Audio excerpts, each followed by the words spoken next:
Chapter 33. Grandfather considers himself a person who loves flowers and cherishes them. He is also quite knowledgeable in the field of planting. Today, I have really learned something new. Grandfather pays attention to rewards, granddaughter pays attention to nurturing. Their starting points are different, so there is nothing to compare. How is there no difference? It is because you are more attentive than others. The same thing, you raise it better than others. Grandfather has seen it when you were young. At that time, Luo Peishan only felt that it was not bad. In the end he made a mistake. Jingwan smiled but did not say anything. She did not argue with Luo Peishan. Third lass, you said just now that you brought a few pots of flowers from Qian Prefecture. What are they? Luo Peishan asked. At first he did not care. But who knew if there would be a surprise now? There are mainly camellias. There are 3. There is also a peony, a pot of chrysanthemum, and a pot of orchids. What are the varieties? Thinking about it, they should not be bad, since they took the trouble to bring them to the capital from afar. The camellias are crane plume, strong fragrance. 18 scholars. Luo Peishan, who was drinking tea, was shocked. Although he did not spit out the tea in his mouth, he still choked and coughed violently. Jingwan quickly went around the table and patted Luo Peishan's back. Grandfather, why are you so careless? How did you choke? The others also became anxious and gathered around. However, it was obvious that they knew why their grandfather, was choking. If it were them, they would probably be even more unbearable. Just listen to what this girl was saying. Famous goods, precious goods, rare and famous species. Luo Peishan waved his hand and drove them to the side. He looked at Jingwan's eyes, which made Jingwan's heart somewhat uncomfortable. Grandfather, what else is there? You can say it all at once. I can still bear it. He touched his old heart. Jingwan lived in Qian Prefecture all year round. Over there, growing flowers and plants was not very popular. In the capital, it did not seem to be very popular either. At least, there were no families who wanted to raise famous plants, and there was no such thing as flower competition. However, who didn't raise some flowers and plants? There were definitely many people who truly loved flowers. And in this circle, a pot of truly precious plants was definitely hard to find even with thousands of gold. Therefore, Jingwan did not know that if people knew that she had those things in her hands, the Luo family's doorstep would definitely be trampled flat. A group of normally serious old things would give up their old face to beg her. She also did not know what kind of wealth she had in her hands. However, from Luo Peishan's reaction, Jingwan more or less understood that she seemed to have underestimated her treasures. The peony is red, white, and pink. The chrysanthemum is jade phoenix. The orchid is a pot of special clivia. Jingwan saw her grandfather go from being shocked to being calm to being numb. Towards the end, his voice became softer and softer, as if he had done something wrong. Luo Peishan felt that he needed to be quiet for a while. Luo Peishan really was quiet for a long time. Then, he looked at Jingwan with shining eyes. Originally, he was envious of those stubborn old fellows. Now he was not the least bit envious. Under the circumstances that he did not know, his home had become a treasure mountain. There was no need to think of a way to get it from them. His own family had better things. Who would spend such a huge price to get their defective products? He wanted to see how those old fellows would show off. Just casually taking out a pot from his dear granddaughter would make them die of envy. As for suspecting that Jingwan was lying, exaggerating, or making a mistake because she did not recognize them, when he thought about Jingwan's nature and understanding of flowers and plants, it was simply impossible. Wanwan, come. Tell grandfather, where did you get these good treasures? It should be known that those old fellows with deep backgrounds would spend countless efforts to get a famous plant. Most of the time, it could only be found by chance. Why was it that when it came to his granddaughter, although it was not like cabbage, why did it feel so easy? It did not make sense. Jingwan could not help but take 2 steps back. Sure enough, when it came to the good stuff, even a serious and decent person would have to change his expression. Grandfather, it was my luck that was better. Some of them were found outside, because the people in the flower market did not recognize them, and did not see them bloom. I was sometimes not sure. In the end, I brought them back to raise them well, and picked up a big bargain. Grandmother also indulged me, and instructed the people in the plantation. They all knew that I liked those flowers and plants, so they sent some to me when they saw some in the wild. Not to mention that I really picked up 2 treasures. There were also a lot of inferior ones.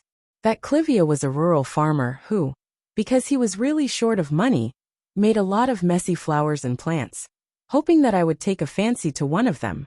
I pitied him, and wanted to give him some money regardless of whether he had it or not. I did not expect to see a mutant Clivia. When Jingwan talked about her great achievements, she was also very proud. This was also possible.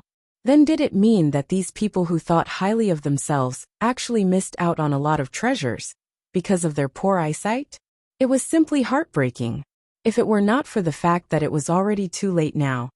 Luo Peishan even wanted to drag Jingwan to the flower market, right now, and pick up all those hidden treasures. He would not let this matter rest. At this time, Luo Rongwei also opened his mouth with a bit of grief. Third girl, 3 years ago, your grandmother handed over our family's greenhouse to you to take care of. Although fourth uncle does not go there every day, he still goes there to take a look every now and then. Those treasures you mentioned, I did not see a single pot. Did you hide them? Jingwan did not feel guilty about hiding anything. Fourth uncle, you moved away a pot of my flowers in 10 days to half a month. Although there were many that were not the best, they were still first class. You did not know the value of the goods, and either gave them away casually or ruined them. How could I dare let you see those real treasures? If you really saw them and asked for them, how could I not give them to you? But if I gave them to you, my heart would ache to death. Just those that you took away, my heart ached for a long time. Luo Rongwei was embarrassed. He was wondering why there was a period of time when his mother forbade him to go to third girl's place to take flowers for fun. Luo Peishan suddenly picked up a book from the table and threw it at Luo Rongwei. You wastrel! Hearing Jingwan say this, his heart ached to death even though he did not see it. This old man is telling you, if you dare to take one step closer to Wan's greenhouse in the future, this old man will break your legs. The scholarly and refined old man, even if he was reprimanding people, his words were very elegant, and he would not act excessively. Suddenly, his words shocked all the children and grandchildren. Looking at Luo Peishan, their eyes were about to fall out of their sockets. The better ones were also a bit dazed. They even doubted if this was really their grandfather. Luo Peishan coughed to cover it up. When he was young, what had he not done? Was there a need to be so shocked? The flowers and plants that third girl raised when she was young were all very ordinary species. I just felt that you raised them better than others. Other than feeling that you were clever in this aspect, I did not have any other thoughts. If I had known earlier, I would have taken you out for a walk earlier. At the very least, I would have given you some of my better species to raise. Perhaps, unfortunately, no one in this world knew earlier. Jingwan laughed in spite of herself. Grandfather, I was young then and did not understand many things. Not to mention that you would not want to raise them for me. I also did not dare to do it myself. It's grandfather's fault. Luo Peishan seemed to have thought of something. You only brought a few pots. What about the rest? Some were given away, and some are placed in Qi and manner to take care of the servants in the greenhouse. I have taught them many things, so it's enough for them to take care of those flowers. I can make a list. Grandfather, if you like them, you can have them send them to the capital. Luo Peishan naturally did not disagree. Then, he thought of what Jingwan had said before and asked anxiously, how are the pots of treasures that were brought to the capital now? They are basically all back. The 18 scholar is in the best condition and is about to bloom. As for the other 2 pots of camellia, I have plucked the buds. I plan to let them take care of themselves this year and not bloom. The clivia has also been treated, but the peony's flowering period is still 1 or 2 months away. It is enough time to completely raise them back. Luo Peishan was very excited when he heard this. If it were not for his rationality, it would not be good to barge into his granddaughter's courtyard directly. Now he wanted to go and take a look. What is with the 3 colors? How can there be 3 different kinds of flowers on a tree? Wasn't that more precious than the 4 famous flowers? I've never even heard of it before. Am I too ignorant and inexperienced? https://www.bicken.com/11/11807/6652912. HTML. Click here to report an error. Registration is not required. We will deal with it as soon as possible. After reporting, please wait patiently and refresh the page. Please remember the domain name of this book, www.bicken.com. Bikago mobile reading website, bicken.com. Chapter 34. Luo Peishan sighed at Jingwan's intelligence, but he thought more in his heart. He joked that maybe Jingwan was a flower fairy in her previous life, which was why she was so clever in cultivating flowers and plants. Grandfather, how about I ask someone to move them here for you to take a look? Jingwan saw his eagerness and said. Luo Peishan hesitated. They just came back. If they are moved, what if they get hurt? How can they be so delicate? They are fine from Qian Prefecture to the capital. How about just the 18 scholars? And Imolan? Luo Peishan was really itching, so he nodded and agreed. So he ordered the servant to go back with Jingwan's maid. Of course, he couldn't leave the rest of the flowers behind. In the process of waiting, Luo Peishan was quite restless. He wasn't even this anxious when facing the important matters of the imperial court. Luo Jingda and his 2 brothers were waiting outside the door. Coming. Luo Peishan stood up and walked quickly to the door. After a while, he asked someone to bring the flowers in, as if he was protecting something. Imolan had already seen them. Even if they were in their most beautiful state, they were not as attractive as the 18 scholars. The 18 scholars of 1 pearl wasn't very big, but it wasn't small either. It was as tall as a person, and because it had been taken care of well, it looked very lush and verdant. There were buds of various sizes, and some of them had petals that could be seen. It's 18 scholars of 1 pearl. Luo Peishan was very careful. He wanted to touch them but didn't dare to. They looked delicate and fragile, as if they would break if he touched them. Seeing him like this, the others naturally didn't dare to touch them. They were sure that if they touched them, they would definitely be beaten.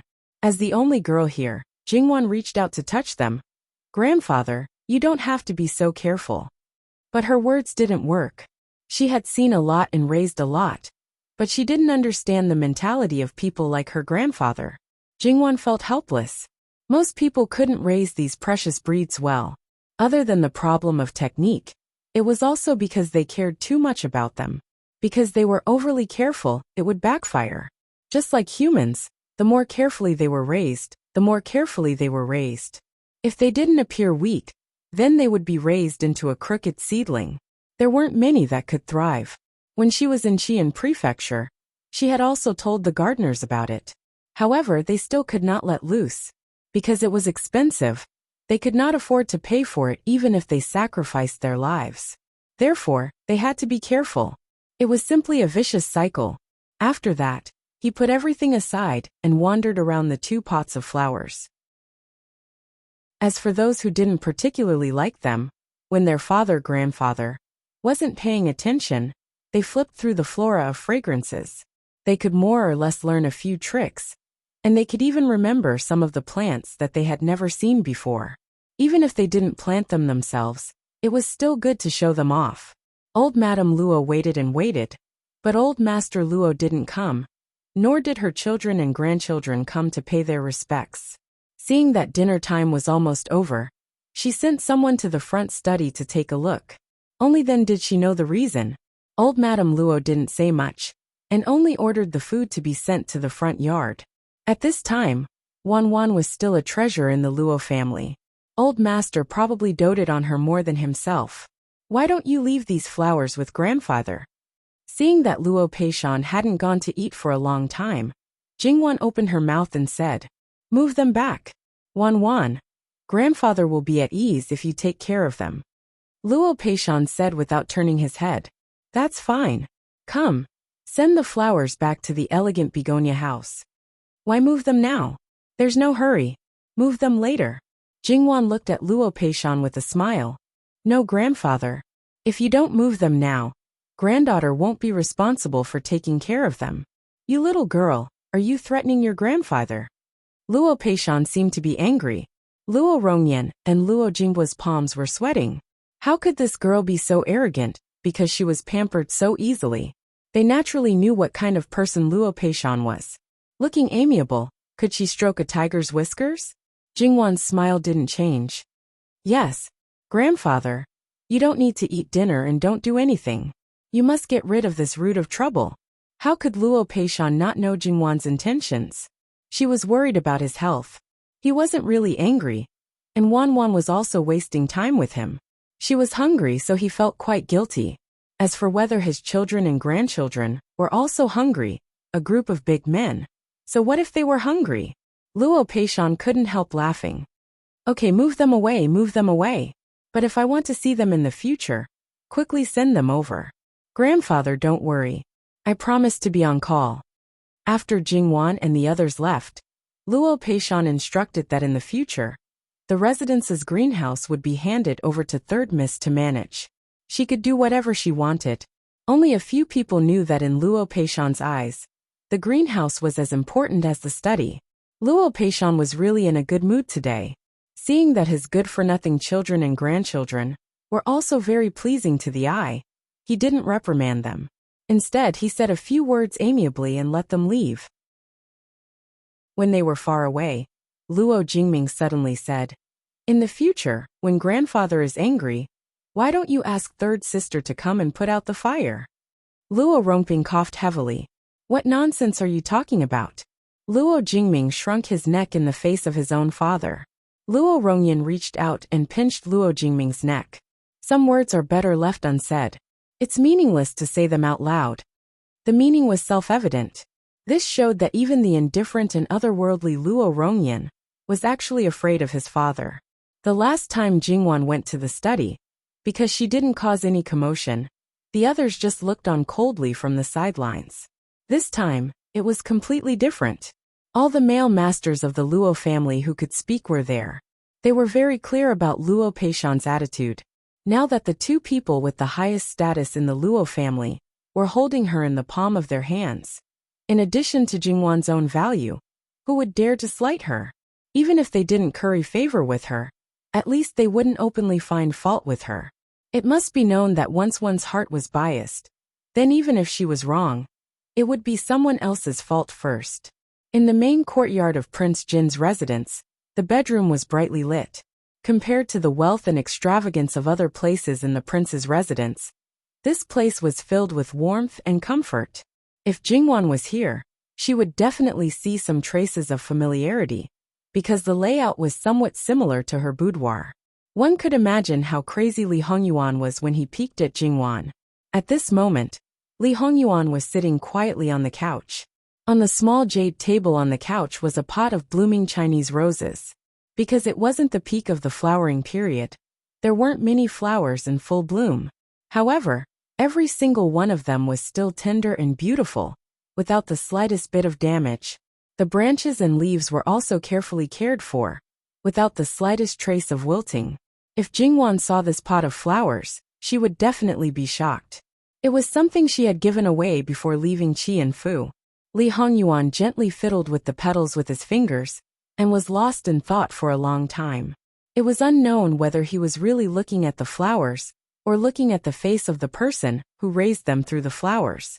Only a few people, including Eunuch Mu, knew that all the flowers and trees that Jingwan gave away or sold in Qian Prefecture, whether they were expensive or ordinary, eventually fell into the hands of Li Hongyuan. A few pots were presented to several big shots in the capital city, who loved flowers by their subordinates. If it were not for the fact that they couldn't get them through other channels, and Li Hongyuan himself didn't want to be on bad terms with them, he would be afraid of arousing suspicion if he asked for them by force. Therefore, he might be able to find some clues if he got to the bottom of it. Otherwise, he would have come to rob them in person. Wan's painstakingly made collection of flowers, and the Emelan painting that she drew day and night were all in the hands of that old fox, Luo Peishan. Relying on the fact that he was Wan's direct elder, he took advantage of him. However, those things would be his sooner or later. Luo Peishan had better keep them safe for him. If there was even the slightest bit of damage, he might suffer a little in the future. When the fine brushwork painting was first introduced in his previous life, Li Hongyuan really thought that it was created by Luo Jinghua. But in this life, when Jingwan first started painting, he already knew who it was. Another group of people who took advantage of Wan. Similarly, he couldn't chop them up at will. When the fine brushwork painting was first introduced, it was highly sought after by the world because it was so vivid. Although there were originally similar painting methods, because it wasn't systematic, the effect was far from that of fine brushwork. Therefore, it quickly became popular. For a period of time, it was even more unrestrained than freehand painting. After 1 or 2 years, it gradually reached a balance. https://www.bicken.com/11/11807/6652913. HTML. We will deal with it as soon as possible. After reporting, please wait patiently and refresh the page. Please remember the domain name of this book, www.bicken.com. Bikugo mobile reading website bicken.com. Chapter 35. In his previous life, Jingwan didn't raise as many famous plants as she did in this life. After all, other than Jingwan's discerning eyes, some of the famous plants were sent to her by him. Jingwan was lucky, so he would let her be even luckier. There were also those books about flowers and trees, fragrances, and even books on agriculture. As long as there was a little bit of relevance, she collected everything from the past to the present. As for the paints used for painting, if she wanted them, she would send people to search all over the country. Whether it was something that had already been used or something that was heard could be used to paint. If the Luo family's servants wanted to find it, they would always be able to find the relevant information and obtain unexpected gains. It wasn't that Madame Luo didn't have any suspicions, but the result of the investigation was that her granddaughter was very lucky. In her previous life, she captured the hearts of a group of people with the few rare treasures and many high-quality plants. However, because of her age, in order to avoid suspicion, only those old fellows with Luo Peishan's permission could directly curry favor with her. Jingwan's heart was pure and kind, and she respected the elderly. Those old fellows generally didn't need to pay too much to get what they wanted. They could get the famous plants they wanted from her, and even some cultivation methods that outsiders didn't know about. Those benefits were basically obtained by Luo Peishan on her behalf. And those people were self-conscious, so naturally, they wouldn't take Jingwan's things for free. At that time, Li Hongyuan wasn't a person who liked flowers and plants, but he heard that several officials in the capital almost fought over a pot of multicolored peonies. It could be seen that Jingwan was really their treasure. Thus, even if Jingwan didn't have a father in a high position, she still had a lot of advantages in her hands. When she was in trouble, as long as they were willing to help, they could easily help her. However, Jingwan's trouble was too big. Under the imperial power, they wanted to help, but they were powerless.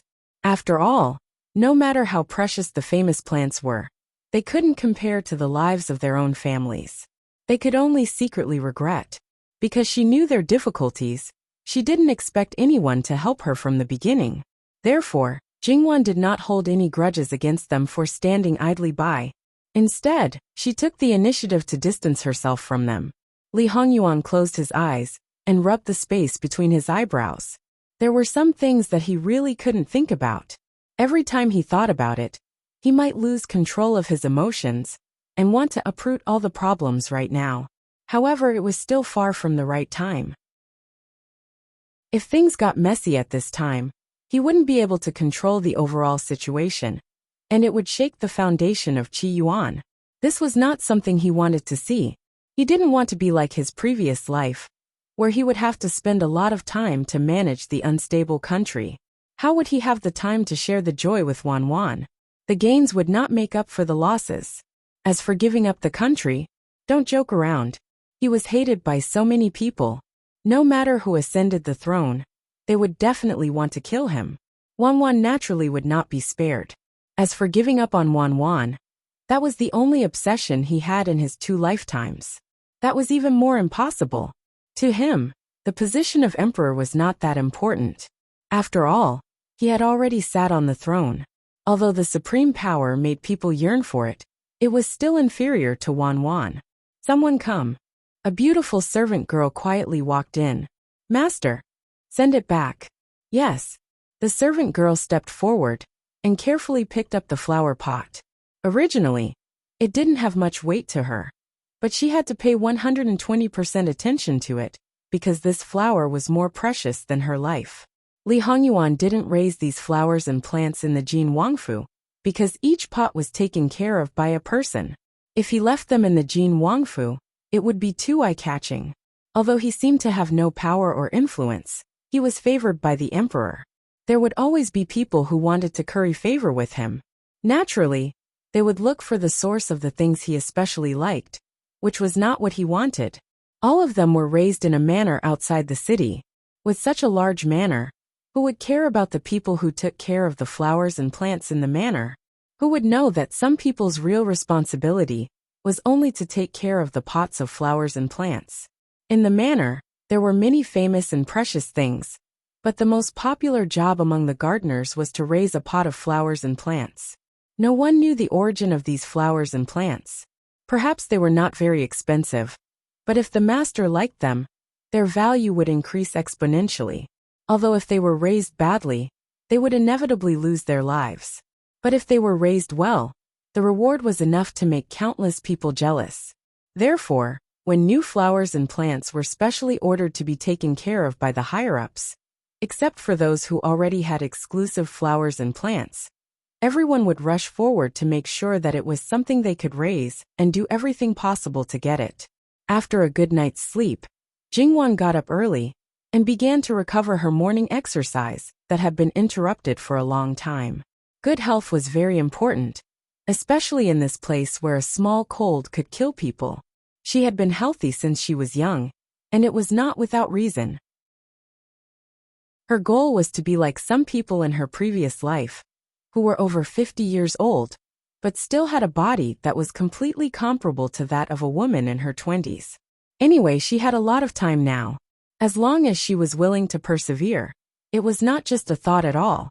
Jingwan sometimes acted strangely, but the people around her were used to it. After all, Jingwan did not act out of line at the beginning, but she did it step by step, bit by bit.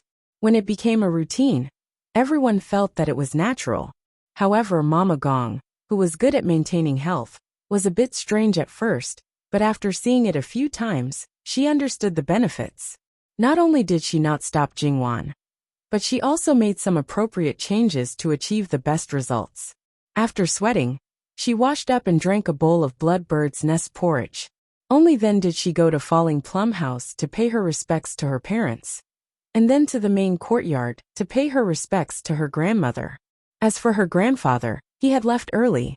If there was morning court, he would go to court. If there was no morning court, he would go to the yamen. If there was an important matter, he would go to the inner court. However, this time, Jingwan unexpectedly saw Luo Peishan. After paying her respects, she asked, "Grandfather, is it a day off today?" Third girl after breakfast, tidy up. Make it simple and go out with grandfather. When he said this, there was a hint of urgency. Jingwan did not ask any more questions, and only respectfully agreed. Madame Luo knew what he wanted to do, and a few people more or less guessed it. Come back early in the morning. Min Gear has been waiting for your day off. He wants to ask you for advice. Don't wait until after dinner again. Obviously, even though they had not been together for a few years, Madame Luo still knew Luo Peishan very well. When she spoke, she glanced at Jingwan, but Jingwan did not respond. Luo Peishan agreed. Min Gear was his wife's grandnephew, and would most likely become his third girl's husband. Naturally, he had to guide him. Among the grandchildren, other than the 3 oldest brothers, only Jingwan had the honor to go out with Luo Peishan. They were basically numb to the special treatment that Jingwan received. At most, they would say a few words of jealousy in their hearts. Only she knew how to curry favor and act obedient. However, even if she did, it was still her ability. Others could not do it even if they wanted to. Luo Peishan changed into casual clothes. He was an ordinary old man. At most, he had a scholarly temperament. When people saw him, they knew that his identity was probably not ordinary. Jingwan was also dressed plainly. She did not wear any headdress, and she did not wear anything on her wrist. The grandfather and grandson pair each took 2 people, and separately got into the carriage. Then they strolled out. Jingwan knew that this trip was to the flower market. Grandfather brought her to Taba. It was really making the best use of people. Jingwan also liked it very much.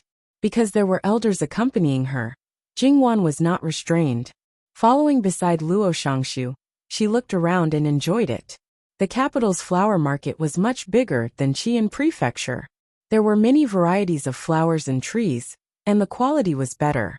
However, because there were many knowledgeable people, it was more difficult to find a good one. After listening to her grandfather's introduction, she knew that this street was basically filled with flowers that were planted by flower farmers outside the city to support their families, or wild flowers that were dug from the wild.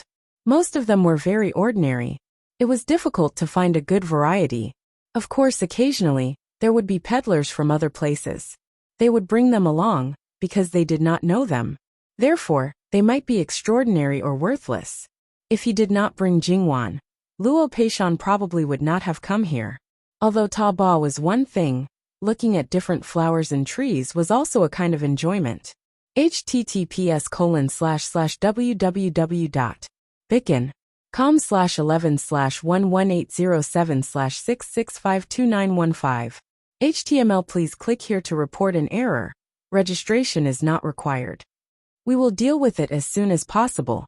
After reporting, please wait patiently and refresh the page. Please remember the domain name of this book: www.bicken.com. Bicken.com mobile version reading website, Bicken.com. Chapter 36. When it came to flower arrangement, Jingwan was even more knowledgeable. Grandfather, I'll show you. In front of one of the stalls, Jingwan used the flower branches that had been cut off, and a small basket that looked a little tattered. She filled it with dead branches and leaves. As for the flower branches, she just casually trimmed and cut them before inserting them into the basket one by one. She also did some decorations on the edges. In a short period of time, the things that people didn't pay attention to had completely changed. It looked a little messy, but it was very pleasing to the eye. It was even elegant. Even the most picky person would at most look down on the things that were used, but would not look down on the whole thing. Luo Peishan loved flowers, but he also did not want them unless they were famous. Only today did he know that he was short-sighted. Just like that person, those with extraordinary status were always in the minority. Most of them were commoners. Could it be that they could deny their emotions? Could it be that they did not have beauty and value? They did, and they were very high. It seems that grandfather still needs to learn from Wan. Not flower arrangement but values. Although Luo Peishan did not know this word. In a trance, he seemed to recall the past when he was an official. He thought that he should be a good official, but perhaps it was far from enough. Jingwan did not know that in a flash, her grandfather thought so much. She took the handkerchief from the servant girl and wiped her hands. From the moment Jingwan started to do it, there were many onlookers. At first they were puzzled, but later, they were full of admiration. They looked at her with curiosity. Although she looked like an ordinary person, her words and actions did not seem like they came from an ordinary family. Therefore, they did not dare to be rude. However, the stall owner did not stop Jingwan because she touched his things without permission. He got a bunch of flowers for free. Even if he could not sell it, it was still pleasing to the eye. Just as she walked out of the crowd, she saw an old man with a smile on his face. However, this old man's skin was very white, whiter than most women. Moreover, his beard looked relatively sparse. Even his Adam's apple was not obvious. Jingwan thought that when this person was young, he was most likely mistaken for a woman. However, her grandfather, who was originally smiling, immediately pulled a long face when he saw this person. It was obvious that the two of them knew each other. Perhaps they were enemies. The white-faced old man cupped his hands together. Greetings, Lord Luo. Luo Peishan looked at him disapprovingly, as if he really wanted to ignore him. The old man's smile remained unchanged as he looked at Jingwan. This is Lord Luo's granddaughter? The flowers are arranged so well. Luo Peishan snorted. My second son's legitimate daughter, third in rank. This is Lord Diwu of the Supreme Court. Greetings, Lord Diwu. Jingwan curtsied in a manner that was neither servile nor overbearing. She was well-mannered. Good. Little girls are the best. Unlike us old men, who are hated by others. The fifth Taiching stroked his beard. Jingwan was speechless. No wonder they didn't want to deal with him. Look at how much hatred he had. Little girl, Lord Diwu's house has the most complete camellias. However, grandfather seems to be missing the 18 scholars and the strong fragrance. Also, the flower crane plume doesn't look good. Alas, what a pity. Every time Luo Peishan spoke, a strand of the fifth Taiching's beard would break. Then, a few strands were broken in succession. It was already a small number to begin with. Jingwan felt sorry for him when she saw it. He said you were hated by others, but you turned around and poked his soft spot? They were old friends. They knew each other's moral character very well. In the court, they were the kind of people who did business according to the rules. In private, especially when it came to flowers, they would blow their beard and glare at each other.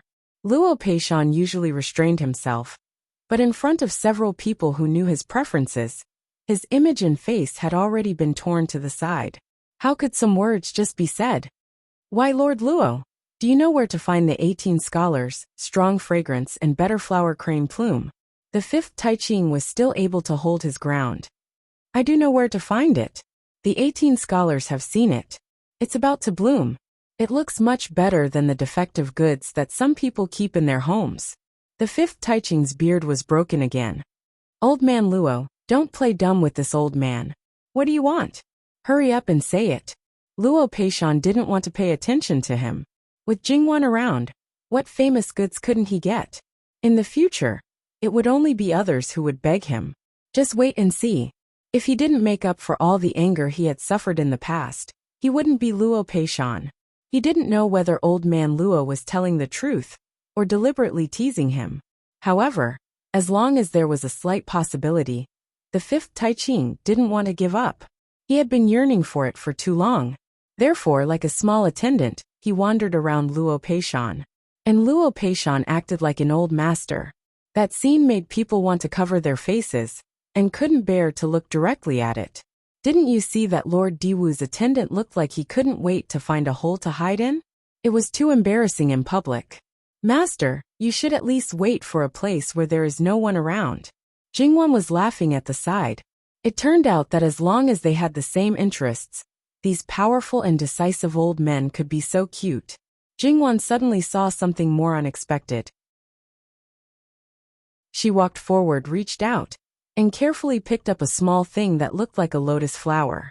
It was half the size of a palm, and had thick cotyledons. She put it on her handkerchief, and looked at it carefully. Yes, it was indeed a guanyin lotus. She remembered that the origin of this succulent plant was not in Huaxia. She had always thought that the Qi Yuan dynasty in Huaxia just had a different timeline, and should still be in the same land. After all, they had a lot of similar history. But how did this little thing appear? It seemed that no one had the ability to cross the two continents. Moreover, there was a small pile of other varieties of succulents next to it. They were small and delicate, and looked very cute. It didn't seem like someone would travel thousands of miles to get these. Luo Peishan followed up. Girl, what's so special about this little thing? Nothing, granddaughter just suddenly had some ideas. Grandpa, granddaughter will make another small bonsai for you to see. What do you think? The bonsai here had reached a certain scale, but they were still relatively conservative. Generally, they were single plants, neither very big nor very small, and the style was relatively simple. Jingwan believed that as long as they were given some ideas, they would be able to create a variety of bonsai. Jingwan never doubted their creativity and imagination. Luo Peishan's interest was piqued, and so was the fifth Taiching. Perhaps it was because the fifth Taiching often came here. But the stall owner recognized him, and naturally did not dare to neglect him. "What do you need, miss?" Jingwan described her requirements one by one. She replaced the things that she could not find at the moment, so she quickly found what she wanted. It was a relatively short but relatively large flower pot. Seeing that Jingwan was about to get the sand and soil by herself, Nanny Gong, who had been quietly following her, suddenly came forward to stop her. "Miss, please tell me what you want. I will do it, so that you don't hurt your hands." Jingwan looked at her hands. Well, it was not dirty before. A well-bred girl like her had to be pampered everywhere. How could the stall owner be so blind? "How can I let Miss do it? Miss, please tell me what to do. I will do it." Jingwan opened her mouth, and the stall owner asked another shop assistant to do it. As long as they were good at it, it was actually very simple. But because it was the first time, they were a little clumsy. Jingwan was quite helpless, but she knew that not only Nanny Gong, even her grandfather would not allow her to do it. When it was time to plant the small succulents, Jingwan was unwilling to continue. Her mouth was dry from talking, but she might not be able to achieve the effect she wanted. She waved her hand. "It will be fine after washing it in a while. It won't touch much sand and stone." Jingwan worked quickly. The big and small succulents were uneven. Finally, she added 2 stones and even bitterwood roots. She clapped her hands and was done. Amazing! The so-called turning something rotten into something magical is nothing more than this. Diwu Taiching praised. This small bonsai might not be their favorite, but it was exquisite and had a different kind of beauty. His granddaughter liked things like this. The onlookers couldn't help but praise. And the stall owner was the most excited, because he saw an infinite business opportunity in it. He got these things from the north, because they didn't have them here. Unfortunately, no one cared about them.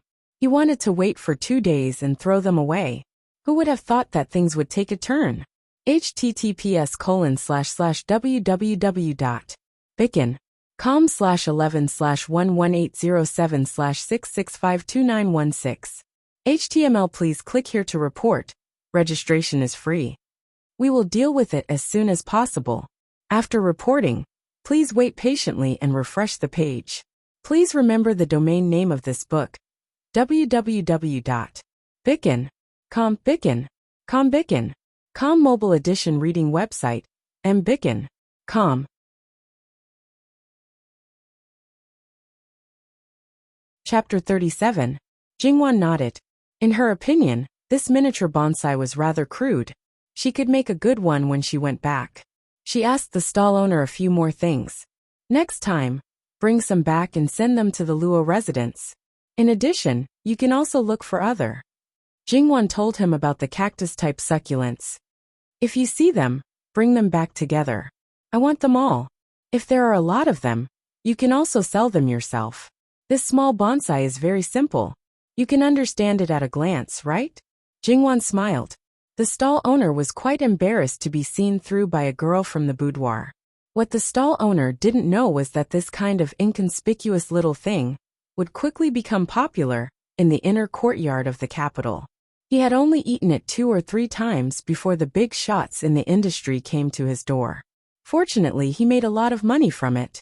As for the inconspicuous little succulents, they went from being worthless to having a high net worth. Jingwan didn't care much about these things.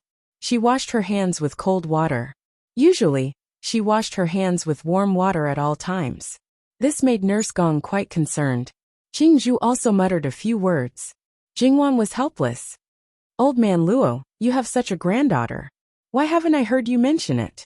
When they were at home, their children and grandchildren would naturally do everything possible to be filial. It was inevitable that they would cater to their preferences.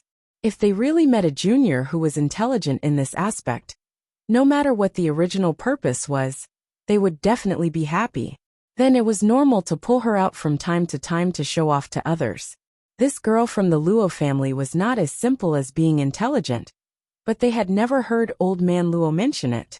Seeing that her grandfather seemed to be prepared to be cold to the end, Jingwan opened her mouth and said, "My daughter has been living with grandmother in Qian Prefecture. A few days ago, I came to the capital with grandmother." "No wonder." Diwu Taiching stroked his beard and nodded. His thoughts changed.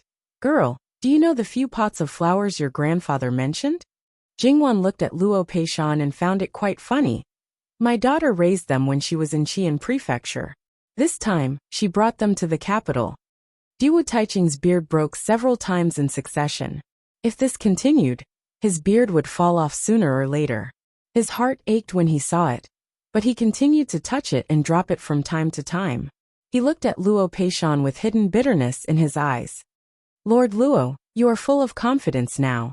Luo Peishan puffed out his chest. That's right, he was very confident now. My third daughter also has a one-of-a-kind tricolored peony. Seeing Diwu Taiqing continue to cut off his beard, he felt especially relieved. Jingwan really wanted to say, Grandfather, take it easy. What's the big deal about being unique? If you know how it was done, you really don't care. However, looking at Luo Peishan's childish behavior, Jingwan chose to keep her mouth shut. Greetings to the two lords. This student has taken the liberty to disturb you. Sun Yilin, who had turned around when he heard their conversation, paused for a moment before he finally stepped forward. He bowed to Jingwan beside him. Jingwan squatted down to return the greeting. Son of the Sun family, are you not at His Majesty's side today? Luo Peishan asked. It was just a simple inquiry. There was no other meaning. Among these juniors, Sun Yilin was the one they liked the most, but also the one they hated the most. The two reasons were naturally because of flowers and trees. Duke Dinggua's mansion had great power, and could always get some famous things that they couldn't get. However, this brat was stingy, and refused to exchange the real rare treasures with them. This student is just a pawn and insignificant. His Majesty is very kind, so I don't need to accompany him every day. Even if he was put in an important position, he had to do it step by step. His starting point was much higher than others, so he wasn't in a hurry. You came alone? Diwu Taiqing said as if he was joking. Everyone in the capital knew that the fifth son of Duke Dinggua's mansion was almost infatuated with flowers. Therefore, he liked to go to the flower market from time to time. Those ladies who admired him naturally flocked to try to have a chance encounter. They might be able to say that they had a common interest. If they could be connected by fate, because of this it couldn't be better. It was no wonder that when Li Ruyu heard that Sun Yilin talked to Jingwan, because of flowers in Duke Dinggua's mansion, her reaction was so big. Because they all knew that the possibility of Sun Yilin liking a girl, because of flowers and trees, was very high. Although there had been countless girls who had sent flowers and trees to him through other people's hands, the result was nothing definite. Li Ruyu was still vigilant at all times.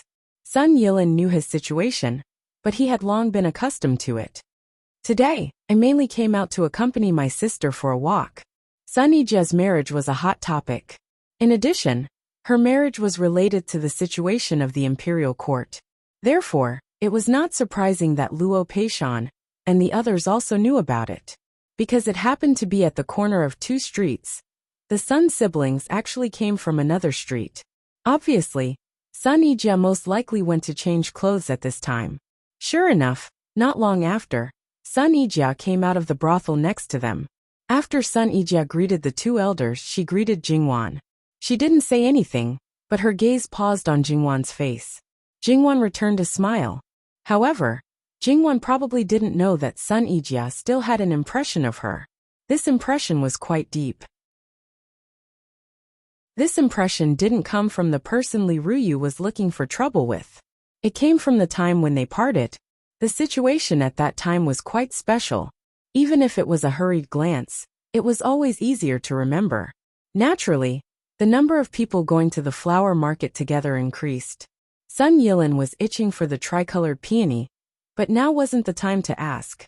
He could only suppress his thoughts and chat with the two elders about their mutual love. Jingwan and Sun Yijia walked together. They didn't talk much, mainly because Sun Yijia wasn't in a good mood. It was obvious that her family was only concerned about how much benefit she could bring to the Empress and King Kong after her marriage. They never considered whether she would be happy or not. Even if she had already accepted her fate, she would still be sad. Compared to the previous street, this street was much more orderly. It also looked more classy. From the stalls there were shops. There were even 2-story and 3-story buildings everywhere. Miss Sun, look at those flowers. Aren't they beautiful? Look at those plants. Don't they look lively? Jingwan and the others suddenly said to Sun Yijia, as they followed the elders into a flower shop with all kinds of flowers. Sun Yijia didn't know what she meant, but she still looked in the direction she was pointing. It didn't seem different from what she usually saw. Did you know that they grew in the wild in the beginning? When they were dug up, no one knew if they were willing or not. They also didn't know what they would be facing. If they were like flowers that could think like humans, their first reaction might be fear and uneasiness, because they were worried that they would be used as firewood and burned. But in reality, that wasn't the case. They received better and more meticulous care. They grew prettier, and were loved by the world. However, the process of going from the wild to domesticated is actually not that beautiful. The most painful thing is the change of environment. The ones in front of us all tried their best to change and adapt. As for those that couldn't adapt, they withered and withered long ago.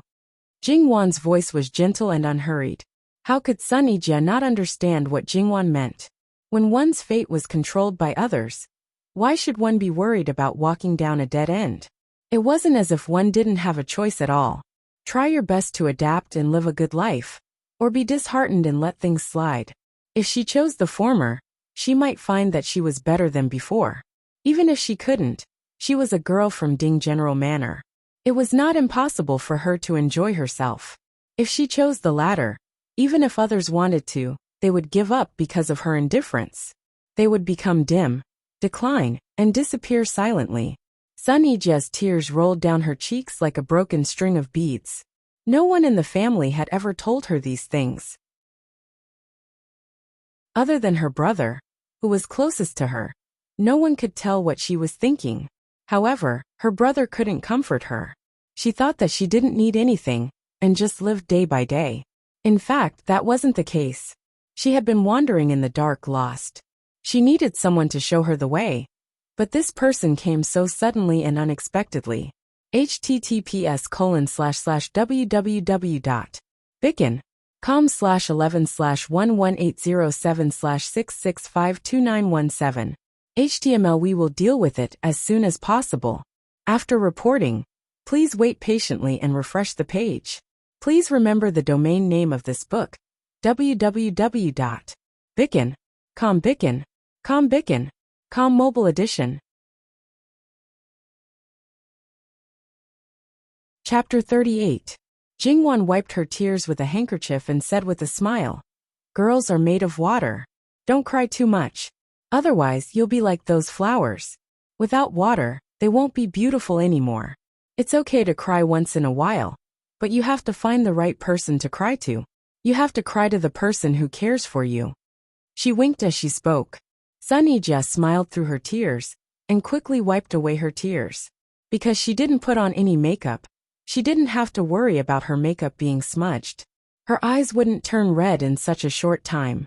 Sun Yijia quickly returned to normal, but compared to before, she looked much more energetic. The whole process actually only took a short time. Even if others noticed, they would only take a few glances at most. Sun Yilin heaved a huge sigh of relief. He was also very happy. Diwu Taiching approached Luo Peishan. "It's a pity that your granddaughter didn't give birth to a boy." This old man also felt that it was a pity before. However, I don't feel that it's a pity anymore. She's quite good the way she is now. Sun Yijia suddenly became close to Jingwan. She changed from the unfamiliar Miss Luo to little sister Wan. She smiled intimately. It was probably because Jingwan saw through her thoughts, and thought that Jingwan and she actually had similar temperaments. However, Jingwan was open-minded, and had a candid nature that she didn't reveal. She was much better than Sun Yijia, who was always sad and sad. Although Sun Yijia called Jingwan little sister Wan, she actually treated Jingwan as her older sister. Because Jingwan was able to comfort her, it formed a kind of dependence that Sun Yijia herself didn't even notice. She also said everything to Jingwan. She didn't have the slightest bit of the arrogance of a cold and aloof flower. Because the change was too fast, Jingwan actually felt a little uncomfortable for a moment. However, seeing Sun Yijia like this was better than her gradually sinking into numbness. During the conversation, Sun Yijia discovered that Jingwan actually knew more about flowers than her fifth brother. In her opinion, it was simply unbelievable. Little sister Wan, you're amazing. I thought that no one could compare to my fifth brother in this aspect. Not even those old adults. I didn't expect you to be even better. It's true that there's always someone better than you. Big sister Jia, you flatter me. Alright, Sun Yijia forced her to call her that. It's just that I've read a lot of related books and planted a lot of plants myself. Naturally, I know all this. I've also learned a lot from my fifth brother, but he always despises me for being clumsy and says that I'm ruining his things. It's clearly his fault for not teaching me well. Sun Yijia was right beside him. As his younger sister, was it really okay for her to speak ill of him so openly? Sun Yijia didn't know whether to laugh or cry. He didn't know that there was a saying, even when lying down, you still get shot. Luo Peishan originally thought that he wouldn't be able to harvest anything today. However, when they were resting in the tea house, he looked at the small basket that Qing Zhu was carrying. He lifted the handkerchief on top and was stunned to see a few branches and an orchid that had been determined to die. Jingwan naturally noticed his actions. She smiled meaningfully and didn't say anything. Luo Peishan also seemed to understand. He acted as if nothing had happened, but in reality, he didn't understand anything. Jingwan didn't know that the man who had been secretly watching her was also in a private room on the third floor. Li Hongyuan was upstairs just now. He saw Jingwan through the slightly open window. This time, he didn't deliberately come to see Jingwan. It was purely a coincidence. He was here on business. However, he was rather surprised to see Jingwan and Sun Yijia holding hands and looking very intimate. There should be something that he didn't know. However, things had changed from the beginning. In that case, Jingwan only had one more friend. This person's character was not bad, so there was nothing to be surprised about. Moreover, this was beneficial to his original plan. Li Hongyuan indeed wouldn't have thought that in his previous life, when Princess Kong passed away due to illness, Sun Yijia, as Prince Kang's fiancé, felt deeply guilty. She silently fasted and prayed for Princess Kong at home for 49 days. She didn't step out of Duke Dinggua's fu half a step. Naturally, today's chance meeting with Jingwan in the flower market wouldn't have happened. Moreover, Jingwan wouldn't have comforted her. So how could they become friends? Similarly, in his previous life, Jingwan didn't have any friendship with anyone in Duke Dinggua's fu. If she had a good relationship with Sun Yijia, Li Ruyu wouldn't have been able to plot against Jingwan so easily in Duke Dinggua's fu. In this life, Li Ruyu wouldn't be able to plot against Jingwan. Even if she got too close to Jingwan, she would be strangled. Master, it's starting over there. Annie quietly appeared and reported respectfully. If Wan and the others go over there to join in the fun, protect her as the first priority. He paused. Luo Peishan will do the same. Yes. Jingwan and the others didn't sit for long before they heard that in the 100 Flowers building not far away, someone was shamelessly boasting that they were going to select the most popular flower. The two old officials naturally didn't care. The famous flower that could become the most popular flower must be in their hands. They wouldn't take out their treasures for others to select. What was the difference between that and playing to the gallery? The people who came here were all lovers of flowers and plants. At first, most of them naturally snorted disdainfully. However, when they heard that there was a black peony that was as black as ink and as fine as silk, everyone, including Jingwan and the others, had a strange expression on their faces. Black peony? Jingwan whispered softly. She wasn't sure if it was really as black as ink, and had a very beautiful luster like the previous orchid. The black peonies in her previous life were only very dark in color. Most of them were purplish red. Could it be that she would see a species that she had never seen before today? Grandfather, let's go take a look. Since his granddaughter said so, Luo Shangshu reluctantly agreed. Jingwan found it funny. She didn't know why they were so awkward. If they wanted to see, they could go and see. It was that simple. By the time Jingwan and the others arrived, there were already many people gathered in the 100 Flowers building, both inside and outside. If it weren't for Luo Peishan and the fifth Taiching's high positions, and the special identities of Sun Yilin and his sister, they really wouldn't have been able to enter. Identity and status could not only be used as entrance tickets, but also more substantial benefits. For example, right now, the building was originally densely packed with people, but their group was able to get a private room, drinking small cups of tea. The environment was elegant enough, and they had a panoramic view of the situation below.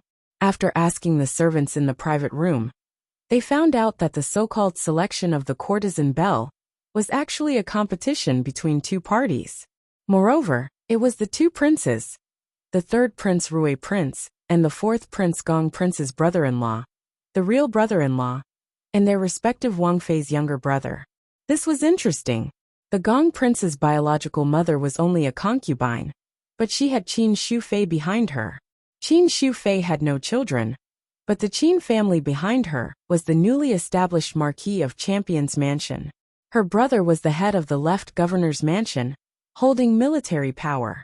Although the fourth prince wasn't officially raised by Qin Shu Fei, he basically grew up in Qin Shu Fei's Sweet Dew Palace. The Gong Prince's Wang Fei also came from the Marquis of Champion's mansion, and was the left governor's daughter. This seemed to be just a competition between two people, but in fact, it involved the two princes, or the two imperial concubines in the palace, or even a competition between the two forces. At least, that was what Luo Peishan and Diwu Taiqing thought. Only Li Hongyuan sneered in his heart. Most people in the court thought that the empress and imperial concubine Su were rivals, but in fact, the empress was weaker. After all, the right governor was a member of imperial concubine Su's maternal uncle's family, and also held military power. Although Duke Ding's mansion had monstrous power, they didn't have military power. Sometimes military power was the deciding factor. However, no one knew that the left governor's true allegiance was to the first prince Kong Wang. The empress didn't look as strong as imperial concubine Su, but that woman shouldn't be underestimated. Qin Shu Fei was actually a sensible person. She knew her brother's decision. In the harem, she seemed to be fighting, but in fact, she didn't do anything.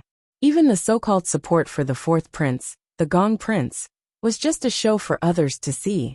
She was a pitiful chess piece who thought she had the ability to fight for the throne, but in fact, she didn't have anything.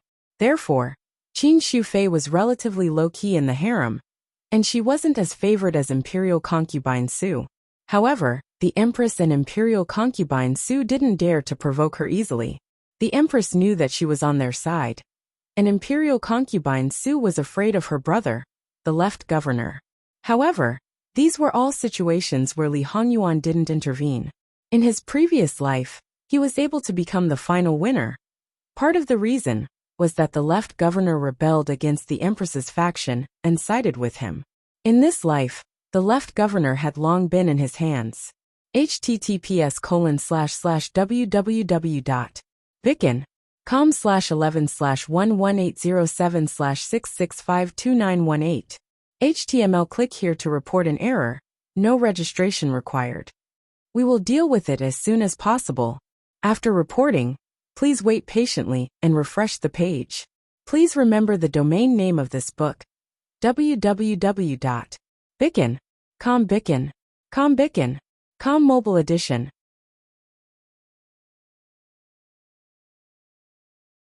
Chapter 39. Following such an unpredictable master was simply like treading on thin ice. It could not be more tiring, but they did not dare to have any rebellious thoughts. If you could not be used by him, you would probably be killed directly, but if you submitted to him and had a rebellious heart, then your life would be worse than death, and the people behind you would also not have a good end. As for hiding it from him, you can try to see if you have the ability to fool his heavenly eyes.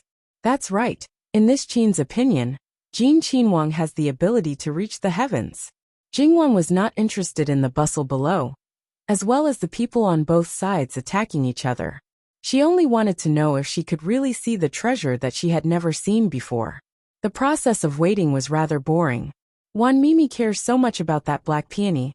Sun Yijia actually did not understand their attachment to those flowers and trees.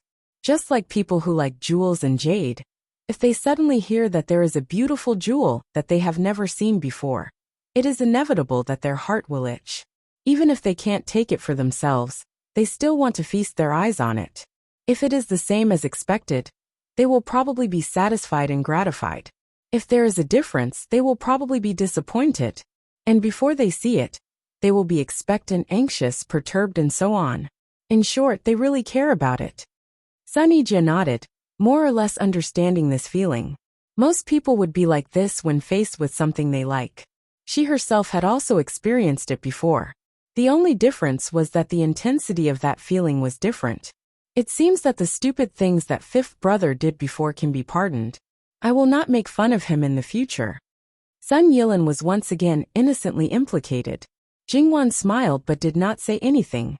When she heard the shouts below, "Come out, come out!" she immediately became spirited.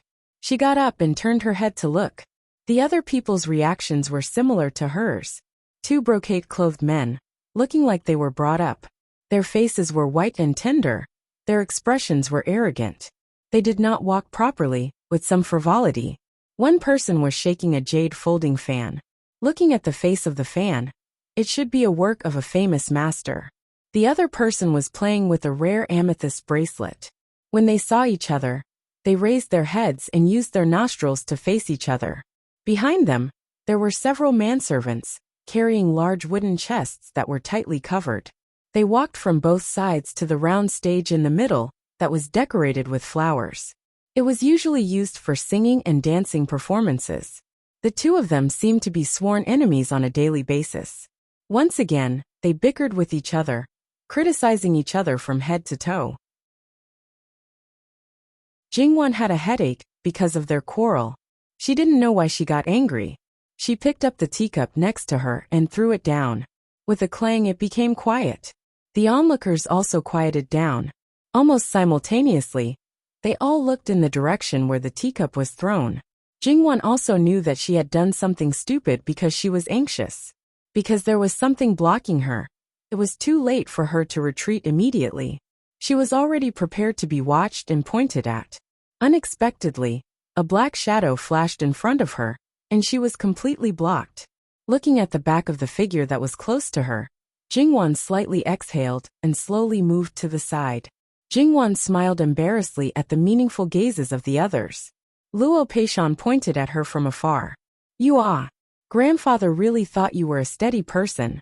Who would have thought that there would be times when you would be willful? If it wasn't for this brat's quick reaction, what would you be doing now? Granddaughter won't comment on things that didn't happen, Jingwan said shamelessly. Yes, thank you for your grandmother's teachings. Everyone was amused by her shameless behavior. It's okay. Little girl, it's understandable for you to be impulsive occasionally, Diwu Taiqing said. Sun Yilin also turned around and smiled.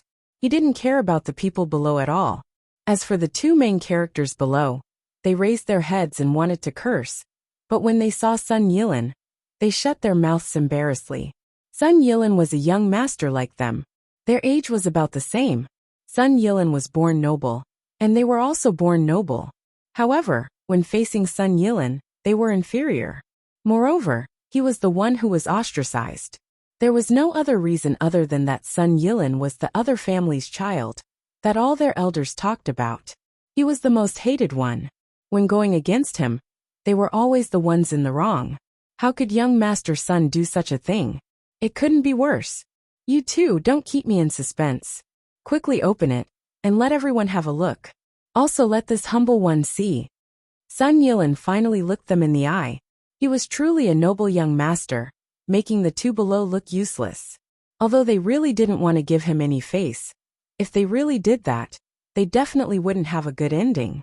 Those sisters who admired this brat were simply unreasonable. Even if they were enemies, they would still be hot-headed.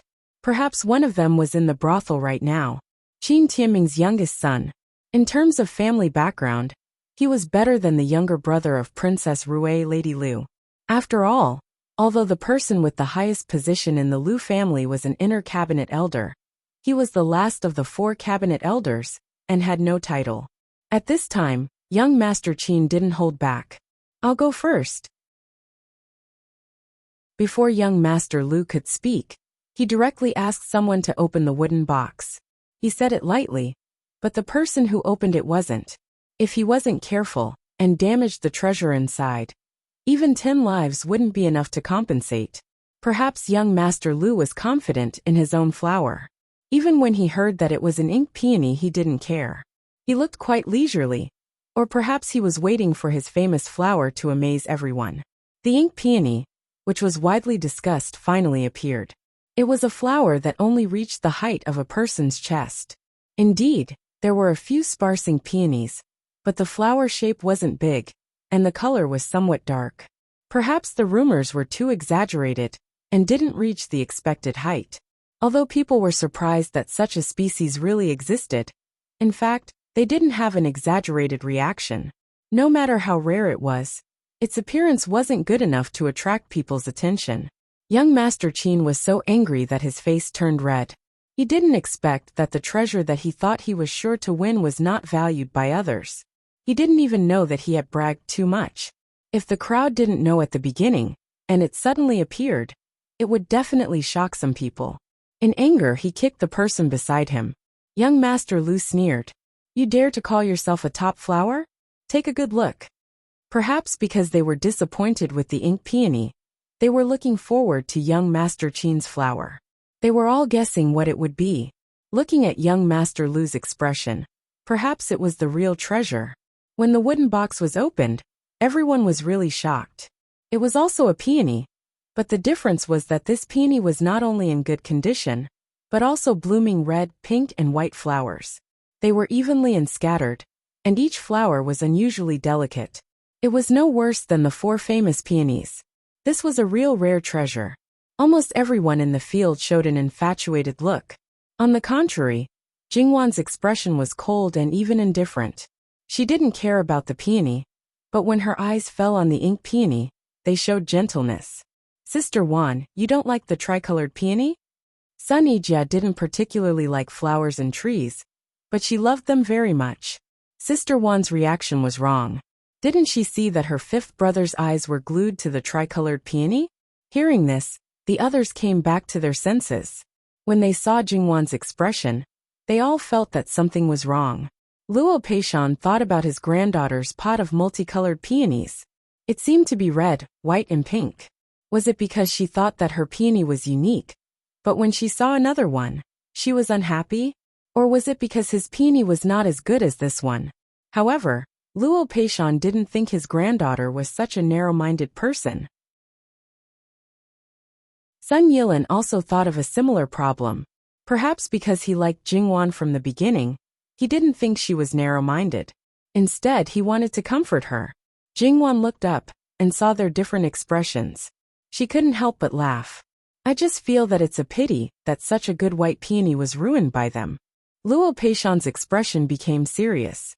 He said, "Girl, what do you mean? White peony? Then what's with the pink and red peony?" Sun Yilan frowned slightly. He seemed to have thought of something, and his expression became a little ugly. "It was dyed, but I don't know who did it. It really looks like it. Also, it's not the peak of the peony season yet. It's already a good trick to be able to bloom so beautifully. Unfortunately, I don't think it will last long." The feeling of being fooled and deceived arose spontaneously. No one doubted Jingwan's words. Other than believing in her character, Luo Peishan also trusted her judgment. Besides, it was actually quite easy to verify. No matter how realistic the dye was, it was still fake. https://www.bicken.com/11/11807/6652919. HTML. Please click here to report an error. Registration is not required. We will deal with it as soon as possible. After reporting, please wait patiently and refresh the page. Please remember the domain name of this book: www.bicken.com. Bicken.com Mobile Edition Reading Website, Bicken.com.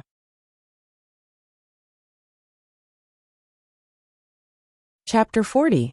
Coincidentally, the Grand Secretary of the Cabinet, Ruan Ruizhong, the Minister of Rights, Luo Peishan, and the Minister of Supreme Court, the 5th Taiqing, all belonged to the neutral faction. Among the neutral members, the 3 of them did not have the highest status, but their official positions were the highest. Because of this, among the officials who liked flowers and trees, the three of them were the closest. To be able to stand alone in the cruel struggle for the throne was a problem in itself. Luo Peishan not only had means, but also his position and other factors. It seemed that he was just struggling on the edge of the quagmire. Perhaps he would be forced to sink into it soon. Diwu Taiching looked like a sissy, but he was really a hard bone to chew. He was absolutely a pure official who was only loyal to the emperor. He was really smelly and stubborn when it came to official affairs. He did not give face to anyone. Therefore, if there was a big case, it would be best if the Ministry of Justice could handle it. It should not be handed over to him. However, such a person was not the sharpest knife in the emperor's hand. Because he was fair, even if the emperor wanted to use him to get rid of some people, it would not work if there was no factual evidence. As for Prime Minister Yuan Ruizhong, he really had his own ability. He could get benefits from both sides, but he was not the kind of person who was a peacemaker. He dealt with things smoothly, but he was not soft. Even Li Hongyuan was convinced of his ability. Such a good thing. Let's give it to Pavilion Elder Yuan. Let's not fight for it. Diwu Taiching said with a smile. Luo Peishan also smiled and agreed. Because it was fake, it was likely that this pot of peony would not be seen in the future. When it was close, it was easy for experts to tell whether it was real or fake. Therefore, it was only used as bait to attract fish. As long as the fish came close, it would make others think that the fish had chosen a direction. Yuan Ruizhong would not let some people get what they wanted, but he had to do something for this tricolored peony. He knew that it was fake, but he did not tell him. Pavilion Elder Ruan's joke was too rare. He did not give Prince Rue any benefits, but wanted to get the peony. Prince Rue was tired of dealing with it. It was also good fun. Fake. In the private room next door, Li Hongyuan, who entered through a secret door, murmured in a low voice. Indeed, only Wan can raise such a rare and peerless item. In his previous life, a pot of tricolored peony had caused a sensation. Li Hongyuan also knew the purpose of Li Hongming, Lord Rue. He really wanted to catch Luo Peishan. But Luo Peishan remained indifferent from the beginning to the end. Now that he thought about it, it should also be on this day in his previous life. Wan saw the problem, so naturally Luo Peishan did not take action. And so did the fifth Grand Minister. However, Sun Yilin had taken action.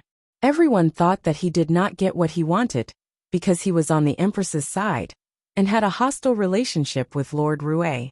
Thinking about it, Sun Yilin was not here today in his previous life, so he did not know the truth.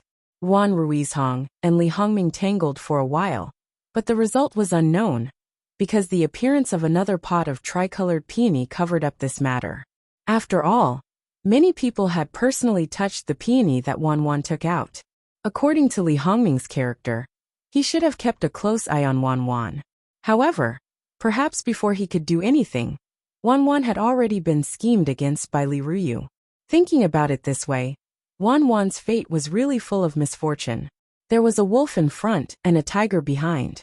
Without him, it would be impossible.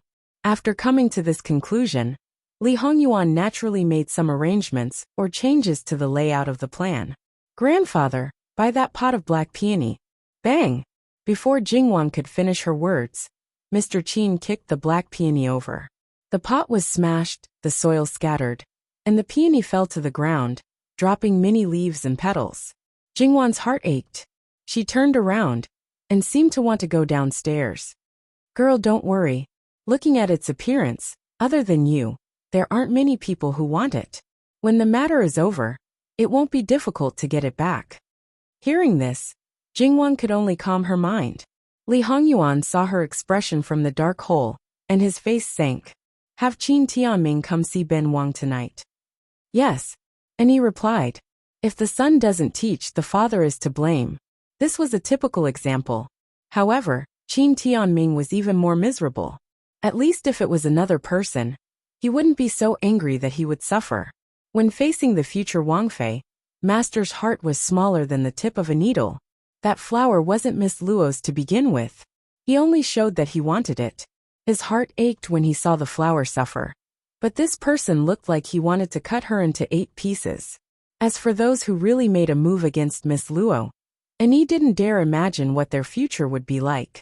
In another part of the same street, 3 groups of people were staging a battle called The Mantis Stalks the Cicada, unaware of the Oriole behind. Prince Rui inadvertently learned that in this flower market, the Gong Prince had hidden a stronghold. Inside there seemed to be some shameful things. From the beginning, Prince Kong knew about this stronghold, and the Gong Prince's movements like the back of his hand. He didn't uproot it, because he wanted to get more information. Who wouldn't like something that didn't require him to expend effort, and also had many benefits? When Prince Rui arranged for today's flower battle, Prince Kong was aware of it, and naturally beat him at his own game. Prince Rui's people were almost completely annihilating the Gong Prince's people. While they were rummaging through the Gong Prince's people, a group of black-clothed people suddenly attacked. Although Prince Rui had already made arrangements, he still suffered some losses. In addition, Prince Kong sent more people. In a flash, Prince Rui's people fell into a dangerous situation. One of them desperately escaped under the cover of the others. Seeing that the Oriole was about to peck the mantis to death, a black hand quietly appeared. These people were well organized, skilled in martial arts, and ruthless. Soon, everyone was cleaned up, and the people who entered the building quickly came out. Both sides nodded to each other. Although the left governor Qin Tianming submitted to Prince Kong, the champion marquis household behind him still supported the Gong Prince. Therefore, although the Gong Prince was just a pitiful worm, he still had some useful things in his hands. A fire was quickly retreating. Almost at the same time, the most densely populated by Hualu and several other places were also on fire. The fire was too big, burning too fiercely. Bai Hualu was instantly incomparably chaotic. Even the boudoirs desperately tried to squeeze out. One person carelessly fell to the ground, and the people behind rushed over. Screams, cries for help, screams. Jingwan was also a little frightened by this sudden disaster. But she knew that at this time she needed to be calm. She absolutely couldn't panic. Just as she was about to say something, her mouth and nose were covered by a wet handkerchief. "Miss, quickly leave." "Grandfather." "Miss, don't worry, there's someone by Master's side." Gong Mama led Jingwan outside. The others followed closely behind her. However, the wooden staircase leading downstairs was blocked by the people coming down from upstairs. This kind of pushing and shoving was the most dangerous. Moreover, Jingwan realized that other than Granny Gong, the others had disappeared. It was obvious that they had been separated. Jingwan tightly held onto Gong Mama. Although she was extremely worried, she also knew that now wasn't the time to turn back and look for people. In the chaos, her head seemed to have been accidentally hit by someone, and in a flash she felt a little dizzy. Before Jingwan lost consciousness, she seemed to feel her body leave the ground and rise into the air. She wanted to struggle, but was ruthlessly pulled into the darkness. Her own miss was kidnapped in her own hands. How could she? But in a flash, Gong Mama thought of something, but she didn't stop. She held onto the railing and jumped down after the person in black in front of her. She was agile and vigorous, completely unlike a woman in her 40s. Then, she chased after the person and left through the back door. The backyard of 100 Flowers Tower was a 3-section house. It wasn't very big, but it wasn't small either. Although it wasn't as chaotic as the front, it was still smoky and not much better. Gong Mama couldn't see the person who took Jingwan away, but she didn't stop walking. She walked straight in a certain direction. After leaving the vicinity of 100 Flowers Tower, Gong Mama sniffed carefully. Then, she found the horse carriage 2 lanes away. https://www.bicken.com/11/11807/6652920. HTML. Please click here to report an error.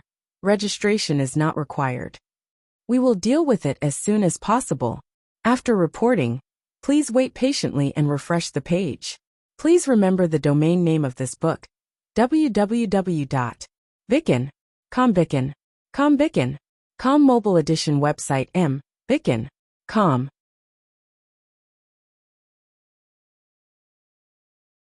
Chapter 41. And he looked at that familiar, yet unfamiliar face. Sure enough, it was a good method.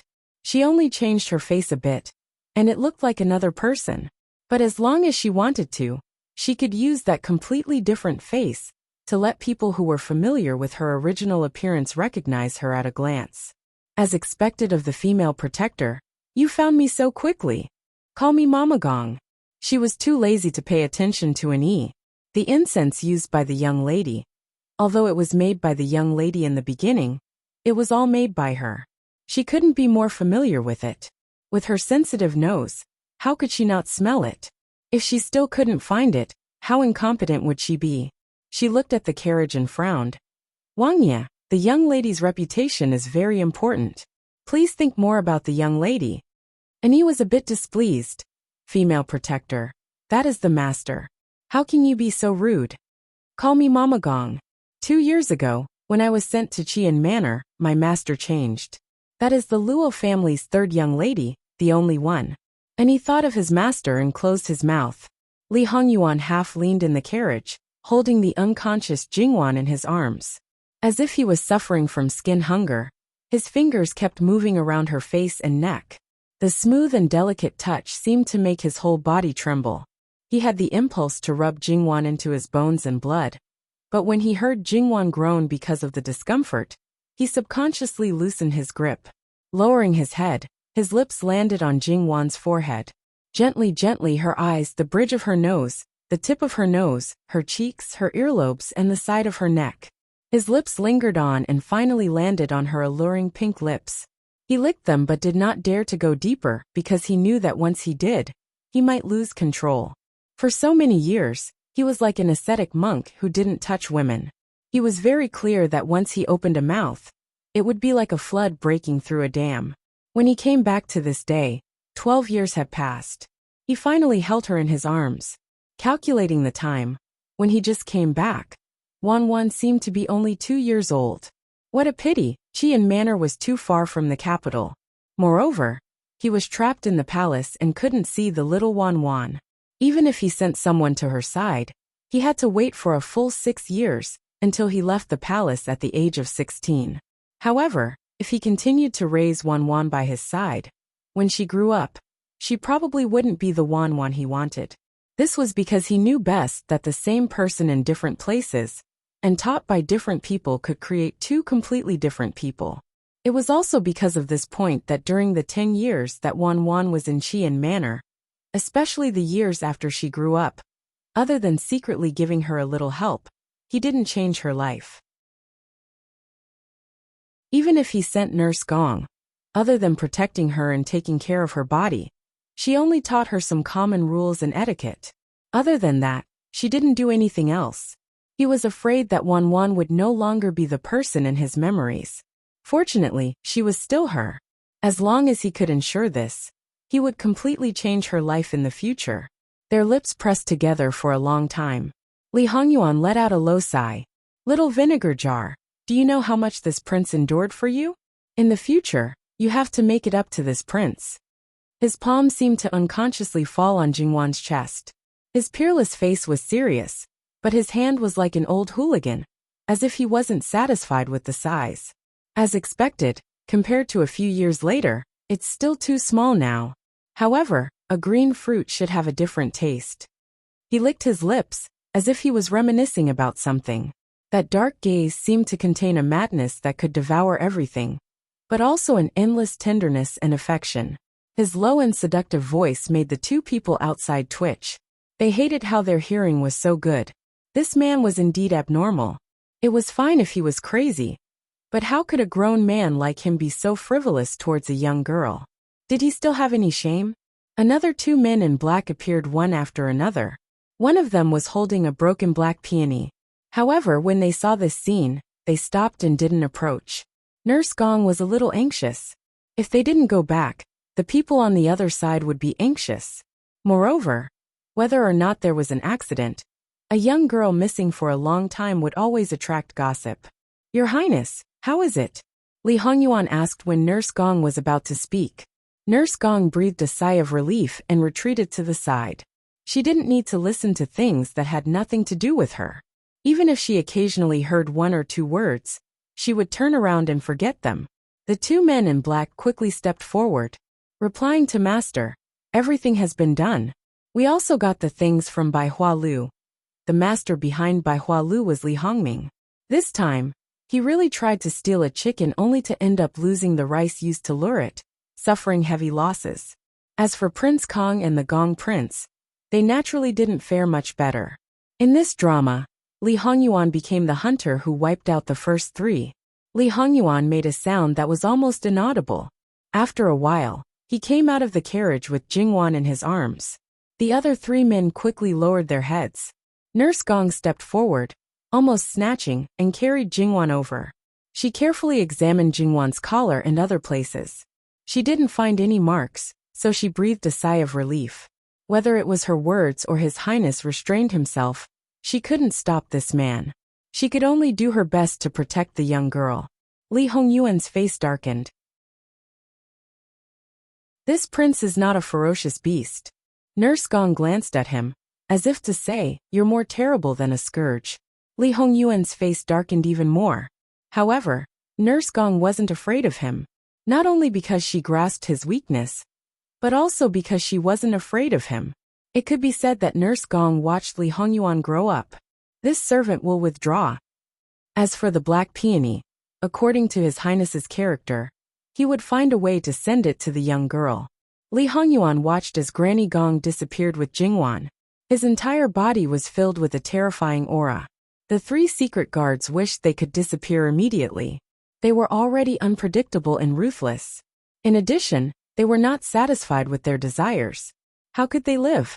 Would they really have to wait until His Highness married into the prince's family? Luo Peishan and the others spent some time together. They all had different degrees of injuries, but fortunately, they weren't serious and there were no casualties. Where's Wan Wan? Jingwan's maidservant Qing Zhu was there, but she and Granny Gong were nowhere to be seen. Luo Peishan's face sank. The fire in 100 Flowers Tower could not be extinguished at all. If they waited for the fire to go out, they would have been burned to ashes. Qing Zhu's body went soft as if she had lost her soul. Miss. She wanted to go back to Baihua Tower. Enough. Your miss is fine. Why are you crying? Luo Peishan showed the power of his high position for many years. Go and find her. Maybe she came from somewhere else. He was still rational. He didn't let people go into the fire. Without any protection they would definitely die. How could they save Jingwan? Sun Yilin and Sun Yijia also sent people out. They didn't believe that Jingwan was gone. No one knew that Sun Yilin's clenched hands were shaking, and his heart was in a panic. Anyway, from the first time he saw that girl, she was different to him. He patted his sister who was also frightened. Stay with the two Darren and don't walk around. I'll go and find her. Sun Yijia nodded. Her hands and feet were a little cold. She was born in a noble family, and had almost no real friends. Now she finally met a girl who was compatible with her. She looked no different from ordinary girls, but sometimes she was different. She lived with determination, free and easy. Sun Yijia had to admit that she yearned for her. Sun Yijia prayed in her heart, hoping that she would be safe. https://www.bicken.com/11/11807/6652921. HTML. We will deal with it as soon as possible. After reporting, please wait patiently and refresh the page. Please remember the domain name of this book, www.bicken.com. Bikaga mobile reading website, mbicken.com.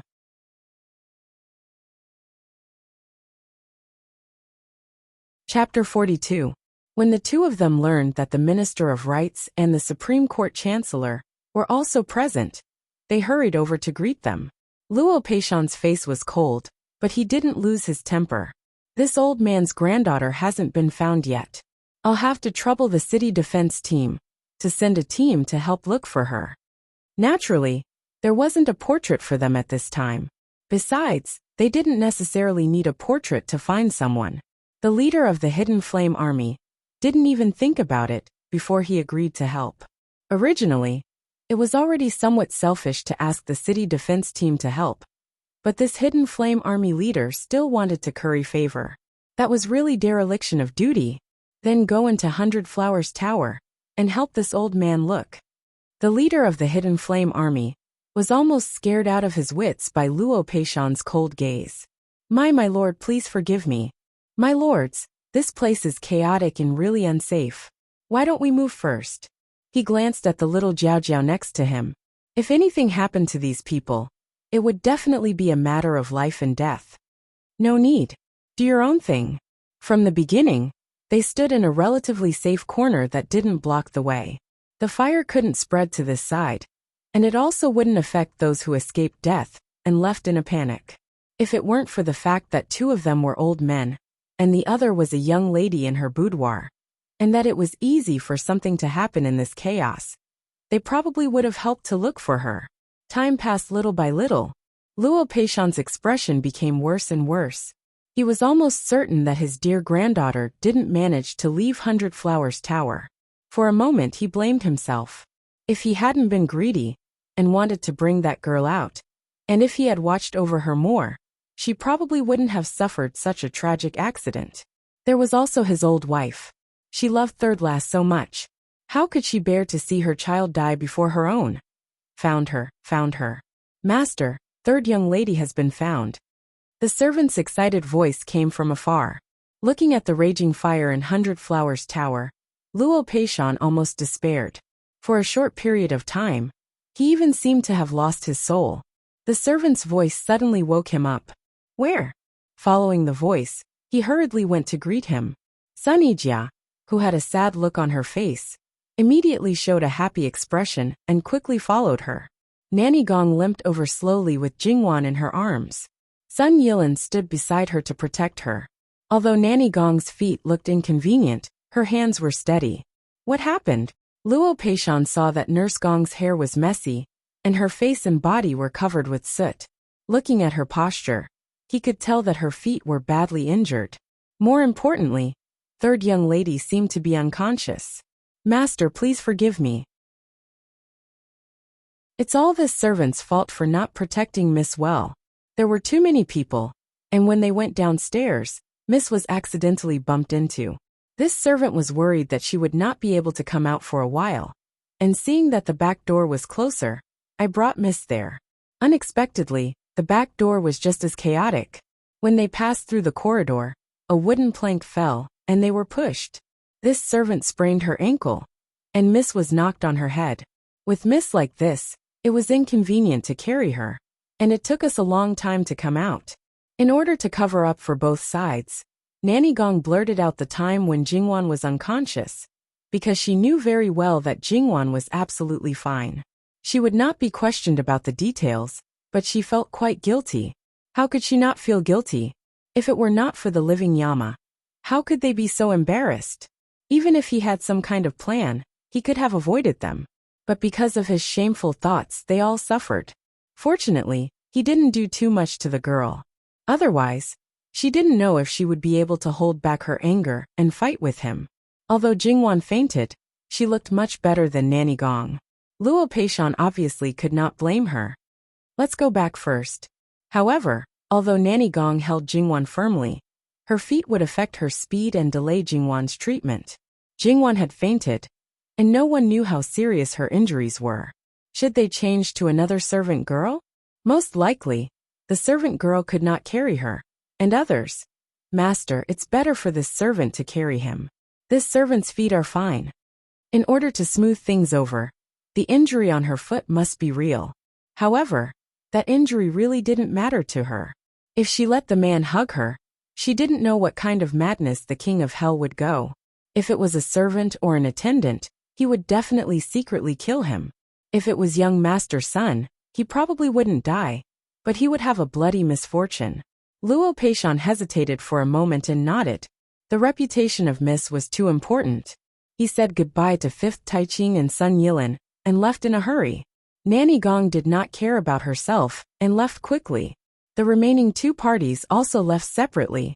Sun Yijia saw his 5th brother staring absent-mindedly at the direction where Jingwan and the others left. It was extremely rare for him. Moreover, his nervousness about Jingwan was definitely not fake. Some things were already very obvious. Thinking about the last time in their family, Li Ruyu seemed to be the one who found fault with Jingwan. His fifth brother's behavior might not be, because Li Ruyu's behavior really angered him. He said that he talked to someone, and it must be a woman. At that time, even if they really bumped into each other accidentally, Jingwan would not take the initiative to talk to fifth brother. It was the first time that fifth brother took the initiative to talk to a girl in the boudoir. Fifth brother, I'll go to the Luo family to see Sister Wan later. Okay. Sun Yilin agreed almost without thinking. However, he seemed to think of something and frowned slightly. I just feel like old friends with Sister Wan at first sight. What's wrong with a girl in the boudoir making friends with her? You're right. I'm thinking too much. Although people from different factions were influenced by their elders, and the younger generation rarely became good friends, it was not impossible. They might have to be careful when making friends with men, but it was really not a big deal when making friends with women, especially unmarried women. Fifth brother, you're confused because you're too concerned, Sun Yijia said with a smile. Sun Yilin saw Sun Yijia's teasing gaze, and knew what she was thinking. He coughed to cover it up.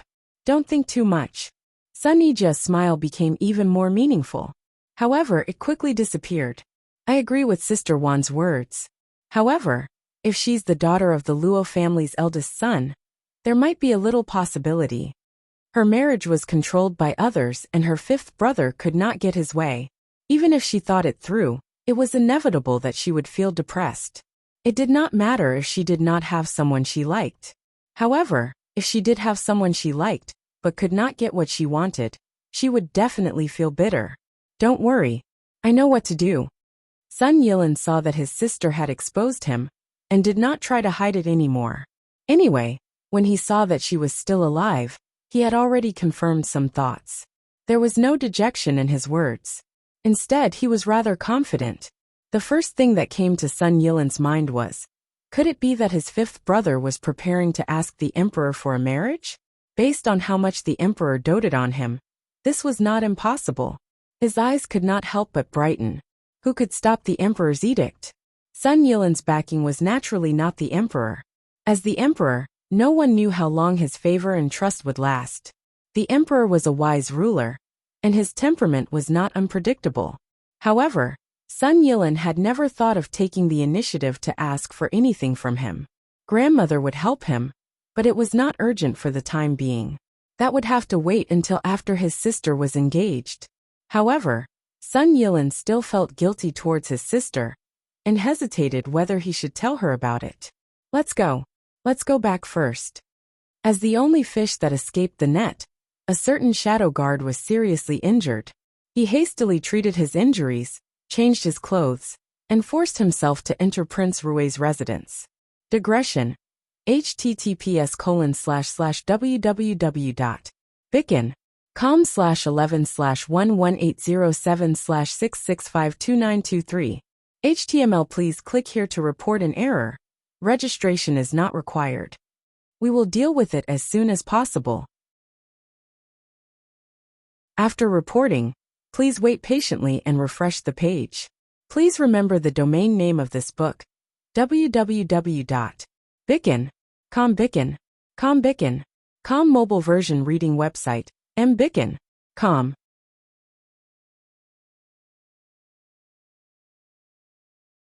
Chapter 43. Originally, Li Hongming was waiting for the good news in the study. He was calmly practicing calligraphy. When the hidden guard entered, he didn't even look up. Where's the thing? Your Highness, please forgive us. The mission failed. We were ambushed. Our brothers all died in order to protect us. Li Hongming suddenly tightened his grip on the brush. In an instant, the veins on the back of his hand bulged. He clenched his teeth, and his face was ashen. He was obviously suppressing his anger. In the end, he didn't succeed. He slammed the brush on the desk, and angrily flipped the things on the desk. Trash. The hidden guard knelt on the ground. He endured the severe pain, and didn't make a sound. Li Hongming turned the desk and kicked it. The hidden guard was kicked to the ground, but he struggled to get up and still knelt upright. Li Hongming saw the dark red blood on the ground, and didn't kick a second time. Speak, what happened? The hidden guard clearly recounted the situation in full detail.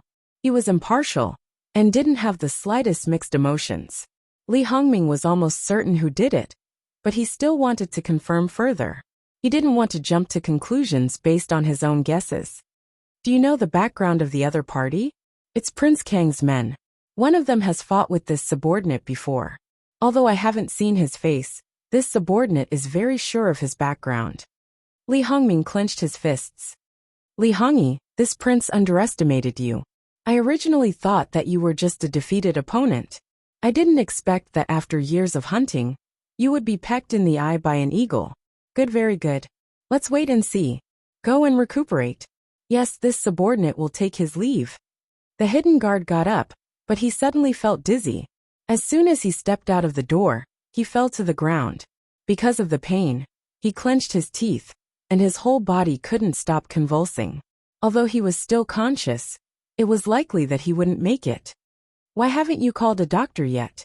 Li Hongming angrily said. This person was one of his elite soldiers.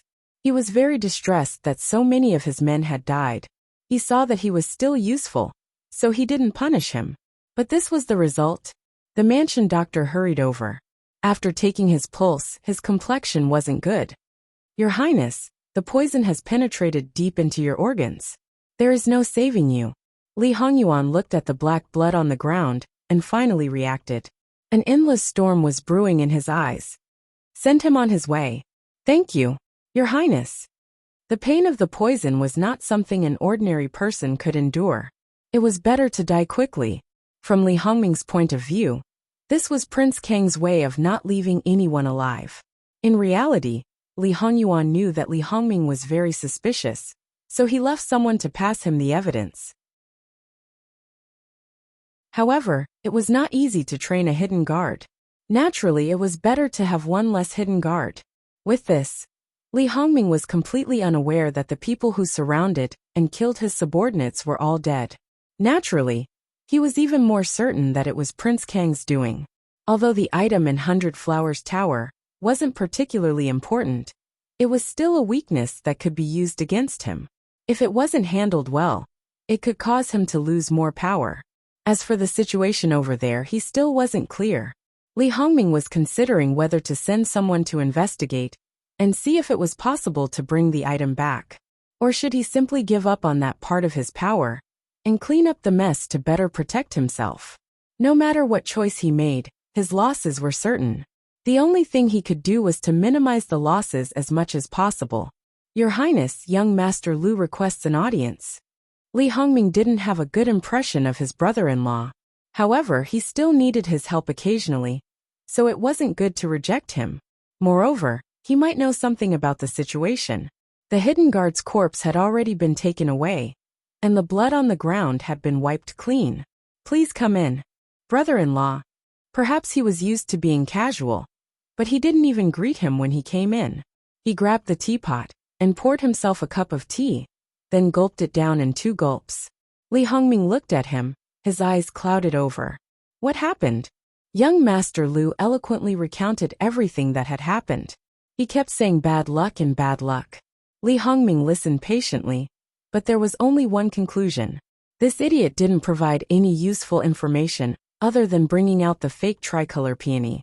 However, was Sun Yilan's existence a coincidence, or was it Li Hongyi's deliberate arrangement? If it was the former, then there was nothing to say. If it was the latter, then what was his motive? Li Hongming sent his brother-in-law away, but he also decided to give up on Baihua Tower. Li Hongyi's people might still be watching over them. If he caught something that could be used against them, then the losses would outweigh the gains. Thinking of cutting off his tail to survive, Li Hongming's heart bled. He swore that he would make up for it 100 times over from Li Hongyi. Who would have thought that Li Hongming's anger would only be stronger than his? He thought that his plan was flawless, but in the end, he still fell into Li Hongming's trap. Although he didn't lose anything important, the loss of his hidden guards made his heart ache. More importantly, he was still angry that he couldn't scheme against Li Hongming. His imperial father valued Li Hongming more, and the courtiers thought that Li Hongming was stronger than him. However, every time he fought with him, he lost more than he won. That kind of unwillingness and resentment sometimes drove him crazy. Because Luo Peishan sent someone back to report ahead of time, when they returned to the Luo family, including old Madame Luo, was waiting outside the gate.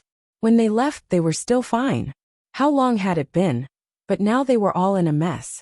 Master, old Madame Luo, who had always been calm, couldn't hold it in anymore. She quickly walked forward and grabbed Luo Peishan's arm. Are you hurt? Luo Peishan patted her hand comfortingly. I'm fine. The most important thing is the third girl. Send her back first, and let the doctor take a look at her.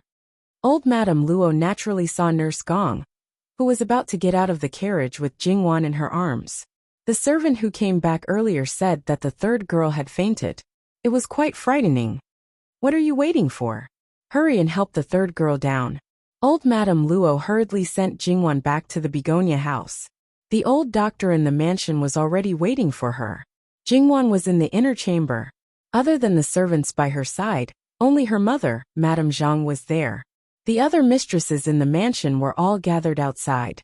Because old Madame Luo was there, no one dared to say anything. Even people like Luo Jingying, whether they were gloating in their hearts or cursing Jingwan for not dying directly, didn't dare to show the slightest expression on their faces. Soon the old doctor came out. Doctor, how is my granddaughter? Old Madame Luo asked with some urgency. Old Madame, don't worry. The third girl is fine. The injury on her head is not serious, and there is no blood clot. The reason why she fainted was probably because she inhaled some smoke and was a little frightened. She will wake up soon. In fact, there was no red mark on Jingwan's head. Although he was old, he was a man after all. It was impossible for him to pull Jingwan's hair to see if it was a red mark. Ba. That's good, that's good. She finally breathed a sigh of relief. I will have to trouble the doctor to take a look at the master. Luo Peishan insisted that the doctor take a look at Jingwan first. He knew that he was fine, but if he didn't let the doctor take his pulse, everyone would be worried. Old Madam is too polite. This is my duty, the old doctor hurriedly said. After sending the doctor away, old Madame Luo went to the inner chamber to take a look at Jingwan. She ordered the maids to take care of her carefully, and to send someone to inform her as soon as she woke up. She then looked at Nurse Gong, who had taken care of her ankle sprain. After a simple wash and change of clothes, Nurse Gong stood steadily, and was still meticulous. She didn't see anything wrong with her. Old Madam heard from the young maid that her ankle was swollen like a steamed bun. For the past 2 years, Nurse Gong has done her best to take care of Wan Wan. I have seen it all. This time she has done a good job protecting the master. Old Madam, I don't deserve it. I can't escape the blame for Mrs. Condition. Old Madame Luo waved her hand. That was just an accident. There's no reason to blame you. I'm not that unreasonable. You should take care of yourself. Wan Wan is used to you taking care of her. I don't feel at ease if someone else comes to take care of her. I will leave someone here to help you for the time being. When you recover, let her go back to my place. https://www.bicken.com/11/11807/6652924. HTML. Click here to report an error. Registration is not required. We will deal with it as soon as possible. After reporting, please wait patiently and refresh the page. Please remember the domain name of this book. www.bicken.com. Bicken.com. Mobile version reading URL bicken.com.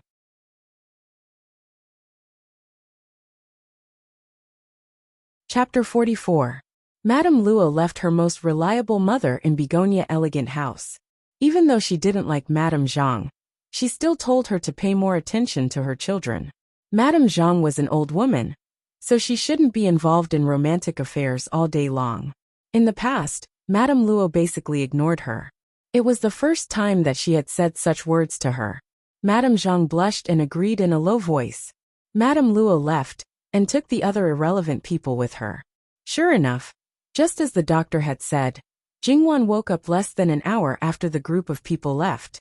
The servants had already helped her bathe and change her clothes. She felt refreshed, and did not feel uncomfortable at all. It was probably equivalent to a good night's sleep. Looking at the medicine in front of her, that was supposed to calm the nerves and suppress shock, Jingwan frowned. She still couldn't accept this bitter medicine. Besides, she really wasn't shocked. Could the old doctor not prescribe medicine so casually? Could she not drink it? However, her mother was staring at her with a tearful look. If she didn't drink it, she would probably have to face her mother's tears again. Miss, this is the only dose. If you are really okay, you don't need to drink it anymore. It will make Madam and Madam feel more at ease. What's wrong with your feet?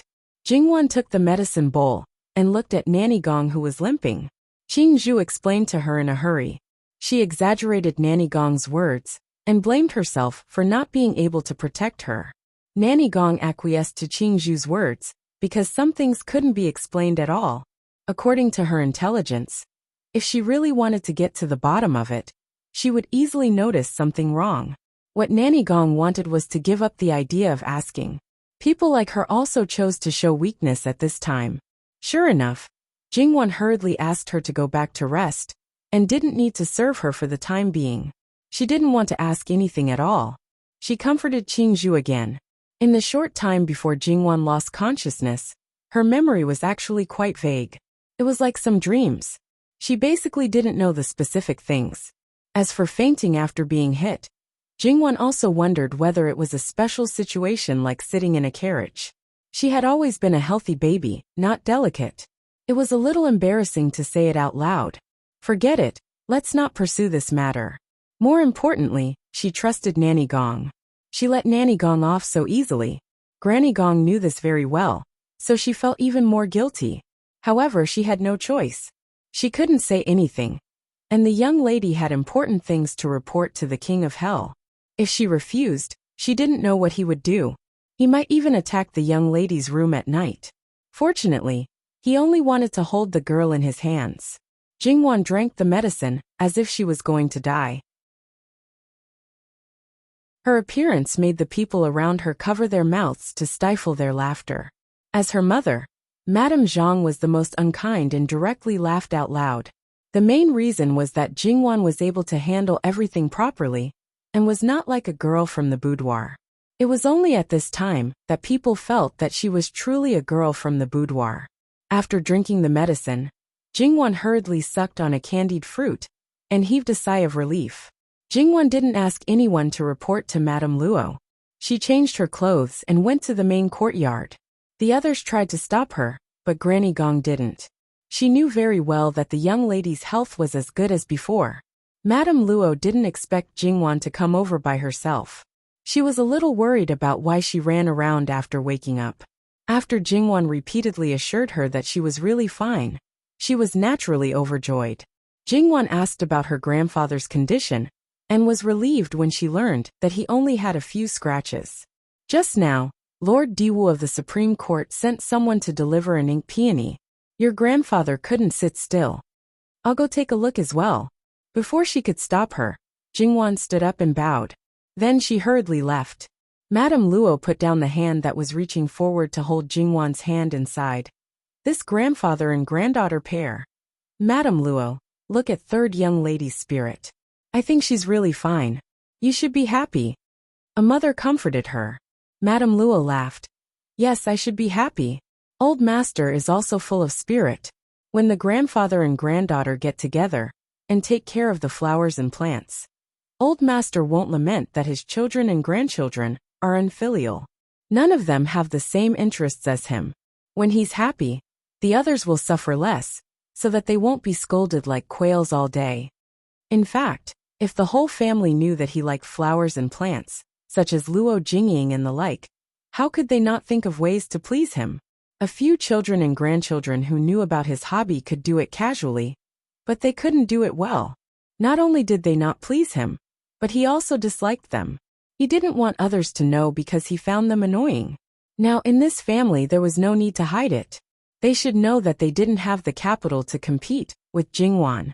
After knowing that her grandfather was in the flower room and not the front study, Jingwan felt even less pressure and directly went over. Grandfather. Hearing this, Luo Peishan raised his head and didn't ask about her physical condition. Whether she was well or not, he would know by looking at her spirit. That was why most of the time, men were more rational than women. You came at the right time. Grandfather really doesn't know how to deal with this black peony. Jingwan stepped forward and looked at the black peony. Compared to the first time she saw it, it was even worse. The petals had basically fallen off, and the leaves were probably smoked by the fire. Even if they weren't burned, they were seriously dehydrated. Girl, can it still be raised like this? Luo Peishan was very doubtful. Although it was rare, he really didn't like it. The worst flowers and plants in the flower room were countless times better than this. Jingwan carefully examined it. It can be raised. It doesn't look good now, but grandfather will definitely like it in the future. Grandfather, I heard from grandmother that it was sent by Lord Diwu. How did this flower fall into his hands? I thought this peony was buried in the sea of fire. If that was really the case, she would be very distressed. This should also be a mutated species. Who knew if there was a second one? Speaking of which, it's quite a coincidence. On the way back, the fifth Taiching bumped into someone carrying this peony. He remembered that you wanted it, so he stopped the person and asked about it. The person was just greedy and took it away. He wanted to raise it, and maybe sell it for some money. Jingwan nodded. She didn't doubt it at all. Diwu Taiching and Luo Peishan also didn't doubt it. As for Mama Gong, who knew the truth, she probably kept a straight face and didn't say a word. The reason why Li Hongyuan didn't let Sun Yilin and his sister encounter this peony by chance was because he discovered some of Sun Yilin's thoughts.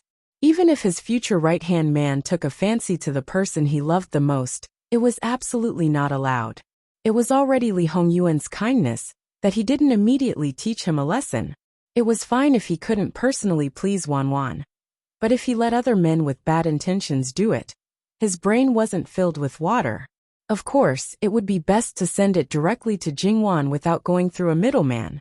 However, the situation didn't allow it. If he missed today, it wouldn't be so easy to take it out in the future. Jingwan personally planted the peony back. Luo Peishan had never seen some of the treatment methods, so he watched with great interest. Grandfather, this peony was taken out by the young master of the Qin family. Regardless of whether it's his or his backers, when this peony is revealed in the future, will it attract trouble? Needless to say, Lord Diwu knew very well that secretly keeping and raising this peony was not a good idea. Some people were shameless, especially those with noble status. You really couldn't do anything about it. If it was under normal circumstances, it would be fine. The problem was that it was an eventful time to fight for the throne. People had to think more about it. https://www.bicken.com/11/11807/6652925. HTML. We will deal with it as soon as possible. After reporting, please wait patiently and refresh the page.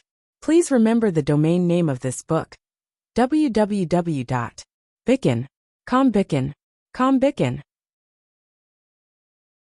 Com mobile version reading website. bicken.com.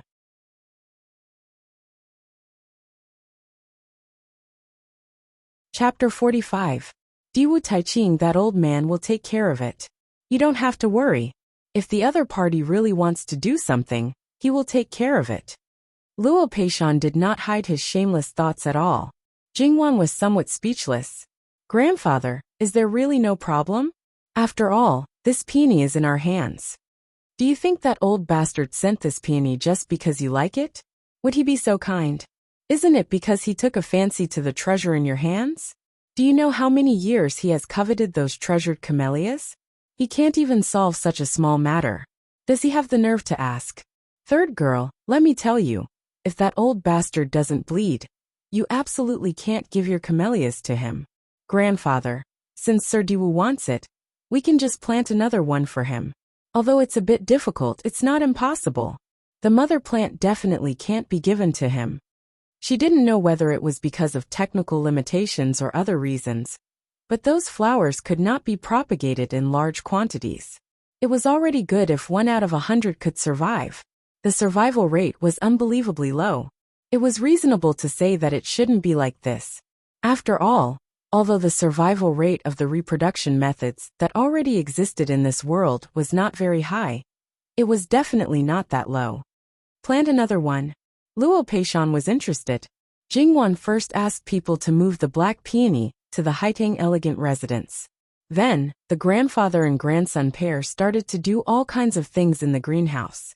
Jingwan regretted those small succulents, as well as the flowers and branches that she carefully selected. Although those were abandoned, Jingwan felt that the possibility of growing into plants was not small. Unfortunately, they were really buried in the sea of fire. The succulent bonsai could only wait for the peddler to get it again. Although most of the time, one person was talking and the other was listening, and then disregarded their identity and got their hands dirty, it was obvious that even if there was no obvious laughter, the atmosphere was very good, and both of them were physically and mentally happy. When Luo Jingbo came over with Chen Zhengmin, they saw such a scene. The two of them looked at each other, not knowing whether to go forward and disturb them. It was Luo Peishan who saw them first. He waved his hand, and the two hurried forward to greet him. Jingwan wasn't embarrassed by her clothes, nor did she avoid them. She calmly greeted them. Cousin Min, third brother. Chen Jingmin couldn't help but take another look at Jingwan. No matter what, the girls he met on a daily basis were either gentle, dignified, playful, or cold and arrogant. But none of them would disregard their image like this. However, at this moment, Cousin Wan was exceptionally lively in his eyes. She didn't put on any makeup. Her face was healthy and naturally flushed, and her eyes were sparkling. Noticing Chen Jingmin's gaze, she wasn't shy at all. Instead, she was a little puzzled. "Cousin, why are you looking at me like that? Could it be that my face is also stained with dirt?" She looked at her hands. They were even dirtier. She didn't dare to touch them. Chen Jingmin blushed and coughed to cover it up. He turned his head away and said, "No, I was being rude." Jingwan smiled carelessly. She washed her hands and looked at the sun. It was getting late. "Grandfather, granddaughter will go back first." Luo Peishan agreed. "Change your clothes and go see your grandmother." Jingwan's eyes moved slightly. Something must have happened. Otherwise, grandfather wouldn't have specially instructed her. Yes. After Jingwan left, Luo Peishan looked at Chen Jingmin again. At first, when his wife told him about it, he felt that this brat was barely worthy of his granddaughter. But now, he found him more and more unpleasant to the eye. "Rascal, where are your eyes? She's almost gone, yet you're still sneaking peeks. Do you think this old man is blind? Don't you know that you shouldn't look at girls? Where's your gentlemanly demeanor?"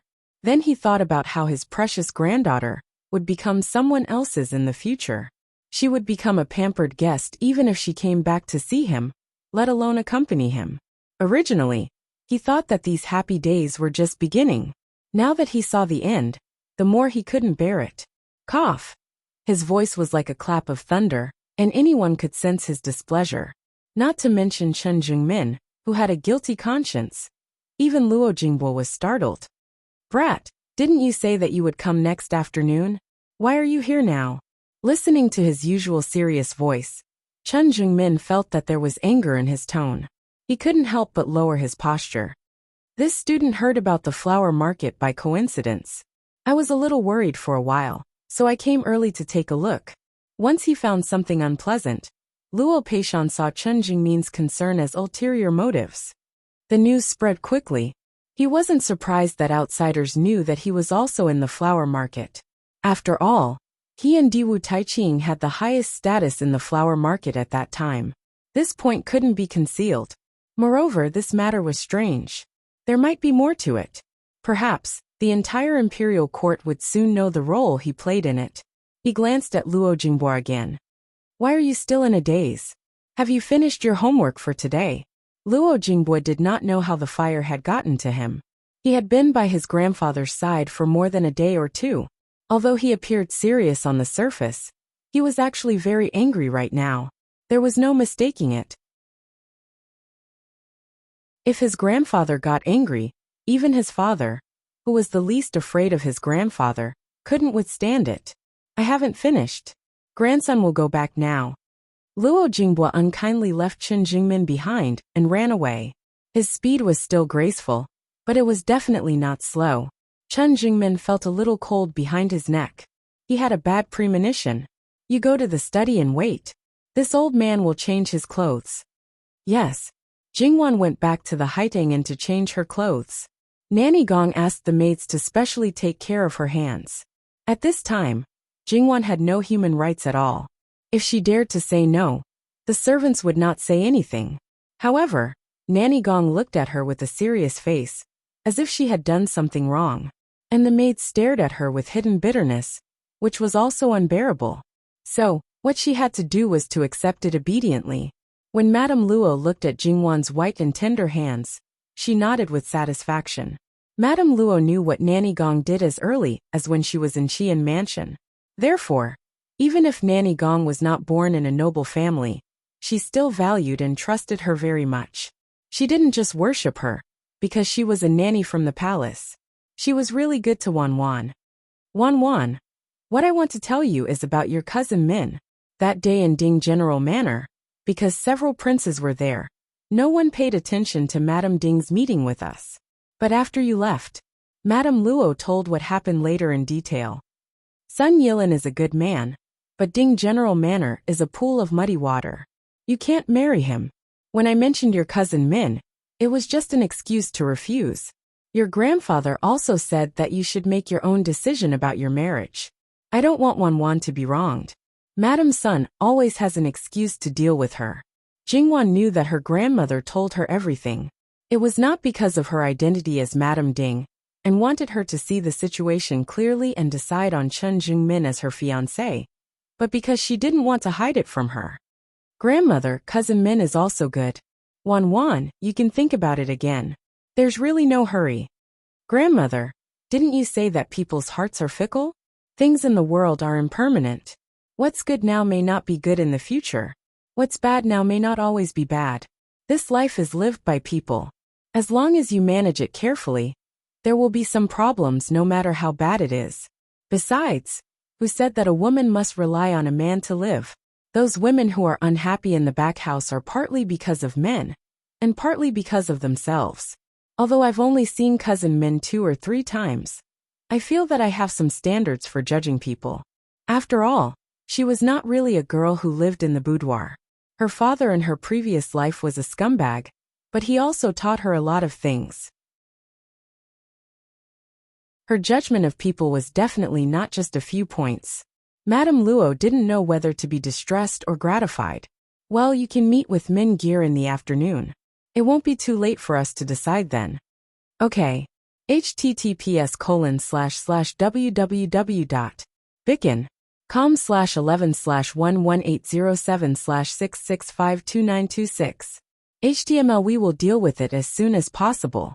After reporting, please wait patiently and refresh the page. Please remember the domain name of this book. www.bicken.com. Bikugo mobile reading website, mbicken.com.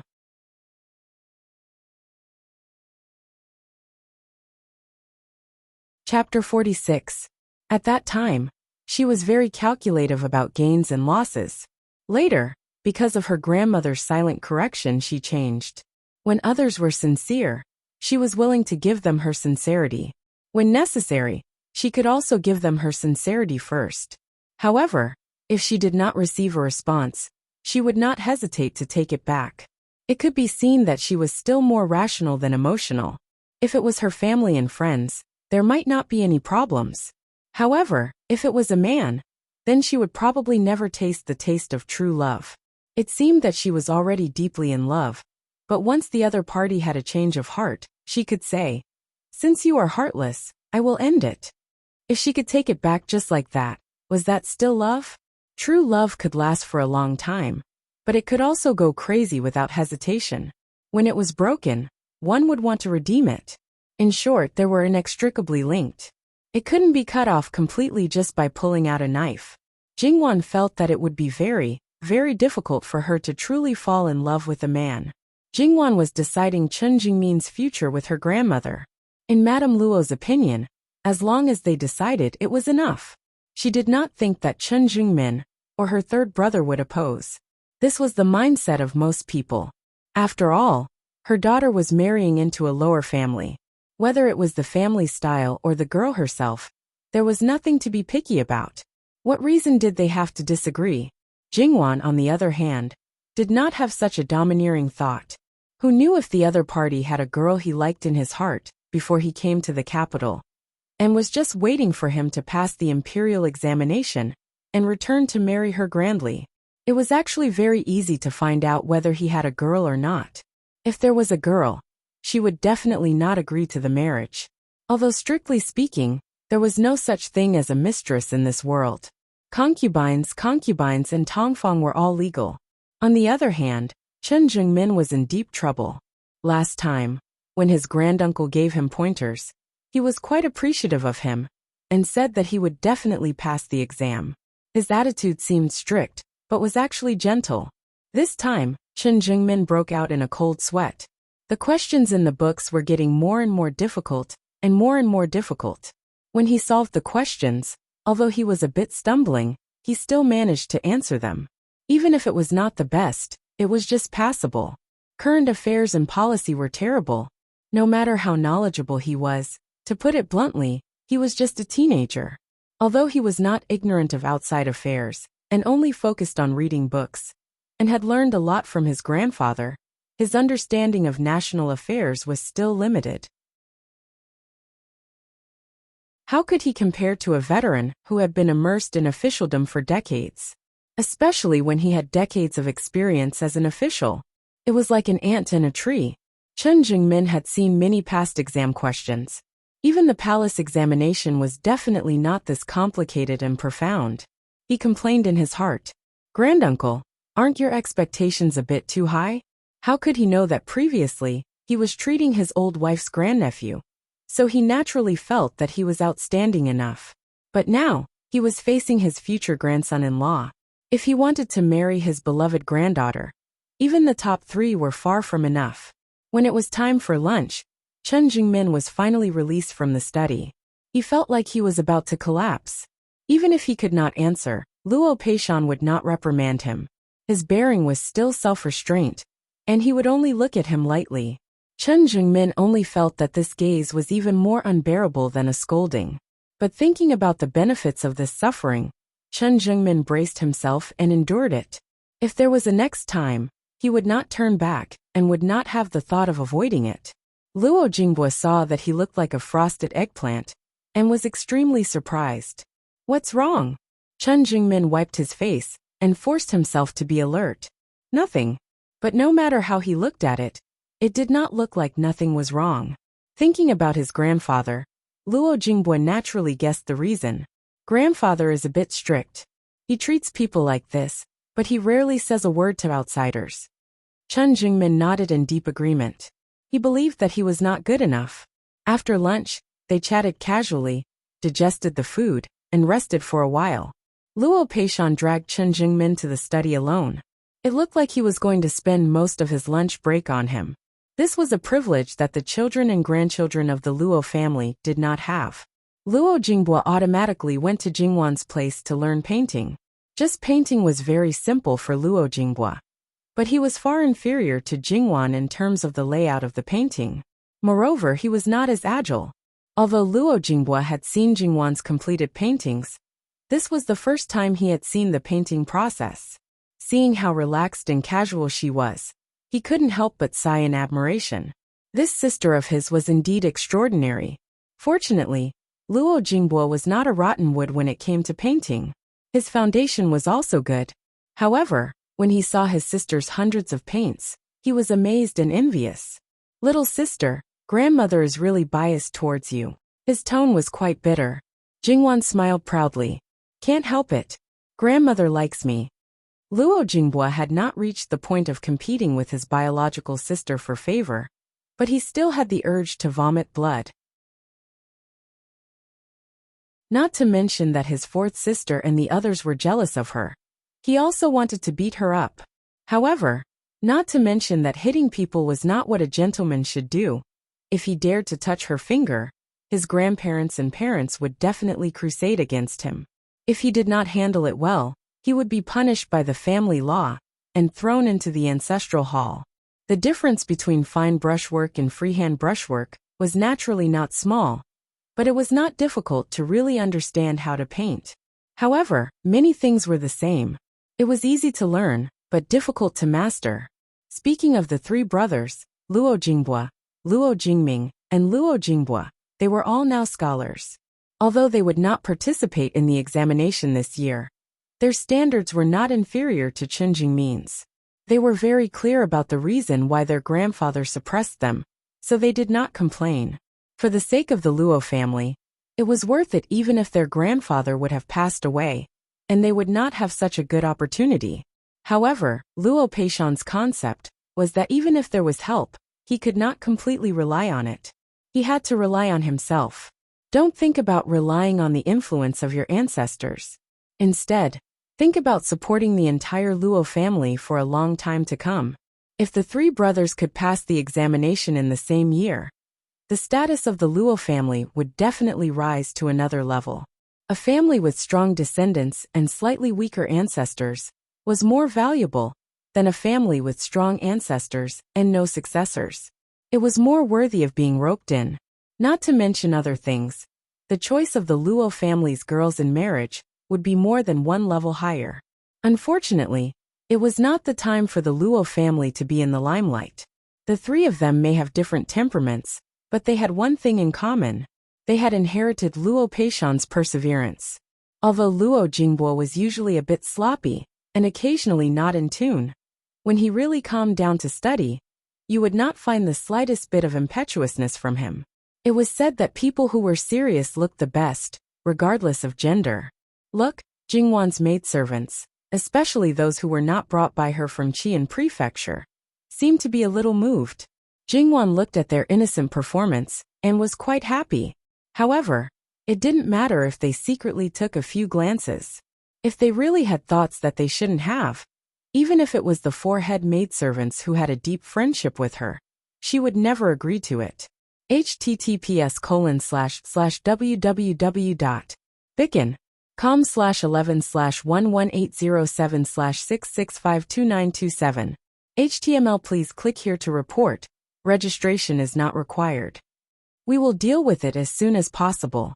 After reporting, please wait patiently and refresh the page. Please remember the domain name of this book: www.bicken.com. Bicken.com.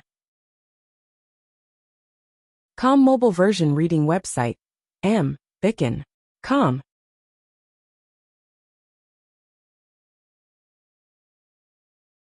Chapter 47. Miss, Madame Luo is in the pavilion beside the lotus pond. She asked you to accompany her. Qinglan entered the room and whispered. Jingwan paused. She raised her head and glanced at Luo Jingbua, who was concentrating. Then she looked at Nanny Gong, who was walking like a normal person. She decided to call for the wet nurse to walk with her. It was Granny Gong who spoke first. Young miss, this servant is really fine. That medicine is really effective. Although it was very painful at first, it's basically not painful anymore. She had told her to rest earlier, but she insisted on staying by Jingwan's side to serve her. Seeing that Nanny Gong didn't seem to be reluctant, she hesitated for a moment and nodded.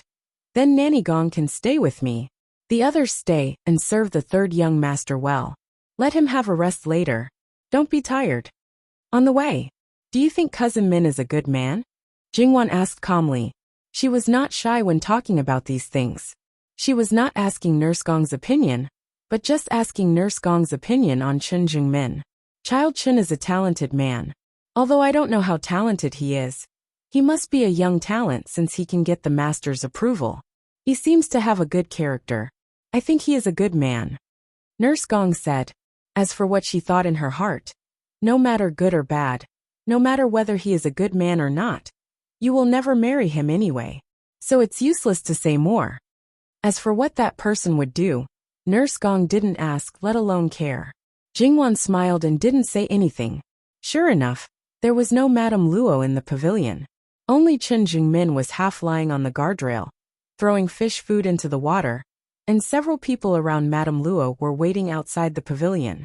The greetings of the maids attracted Chen Jingmin's attention. Jingwan walked in alone, and Nurse Gong also stayed outside. They were not close or far away, so others would not misunderstand. They talked in a normal tone inside, so people outside would not hear them, of course, except for Nurse Gong. Cousin Min, nice to meet you. Chen Jingmin hurriedly returned the salute. Cousin Wan, nice to meet you. Perhaps it was because the two of them were alone. Chen Jingmin was a little reserved. He was indeed innocent. Jingwan stepped forward, grabbed some fish food, and threw it into the water. The fish rushed up one after another to grab the food. Perhaps it was interesting. Jingwan threw a lot of food into the water. Cousin, don't spread it. If you eat too much, you'll turn over. Chen Jungmin hurriedly stopped her. That's right. A group of greedy little things can't be controlled by the person who feeds them. Jingwan didn't continue. Chen Jingmin felt that there was a hidden meaning in her words, but because there was no beginning or end, he couldn't make any guesses. Looking at the current situation, he wondered why his grandaunt hadn't arrived yet. It wasn't that he hadn't been alone with a girl before, in his hometown, and at his granduncle's residence. However, those few times were all blocked by people. If it wasn't because of bold women who shyly and timidly said that they liked him, then it was because they kept pestering him. For the former, he could gently and politely refuse, but for the latter, he could speak bluntly. But now he was a little at a loss. He wanted to leave first, but his heart was faintly reluctant. Jingwan talked to him casually, and didn't look at him. Chen Jingmin felt that his cousin was natural and generous, so he lost his elegance. The feeling of helplessness gradually disappeared. Moreover, he found that this cousin knew a lot of things. Although she wasn't well-read, it could be said that she was experienced and knowledgeable in another sense. He didn't know how well she read the classics and history books, but one thing was certain, she had read a lot of travel books. Also, his cousin was very bold. Her words occasionally revealed harmless jokes, which made him somewhat unable to resist. However, he enjoyed this kind of atmosphere more and more. It seemed that no matter what was said, the two of them could continue the conversation and wouldn't be speechless. Looking at her spirited eyes and that bright smile that came from the heart, Chen Jingmin couldn't help but be a little infatuated. Jingwan didn't treat him as a blind date, but as a pure friend. Perhaps she would probe a little, but she definitely didn't have a judgmental attitude. And from Chen Jingmin's words, she learned that he had traveled for a year or two to study, and those experiences were what Jingwan was most interested in. So she listened with great interest. Luo Jingying stood behind the flowers and trees in the distance, watching the two of them talking and laughing happily. She tightened her grip on her handkerchief, but she seemed to have thought of something, and instantly calmed down. However, in the depths of her eyes, which others couldn't see, there seemed to be endless darkness. She turned around, and left with her maidservant.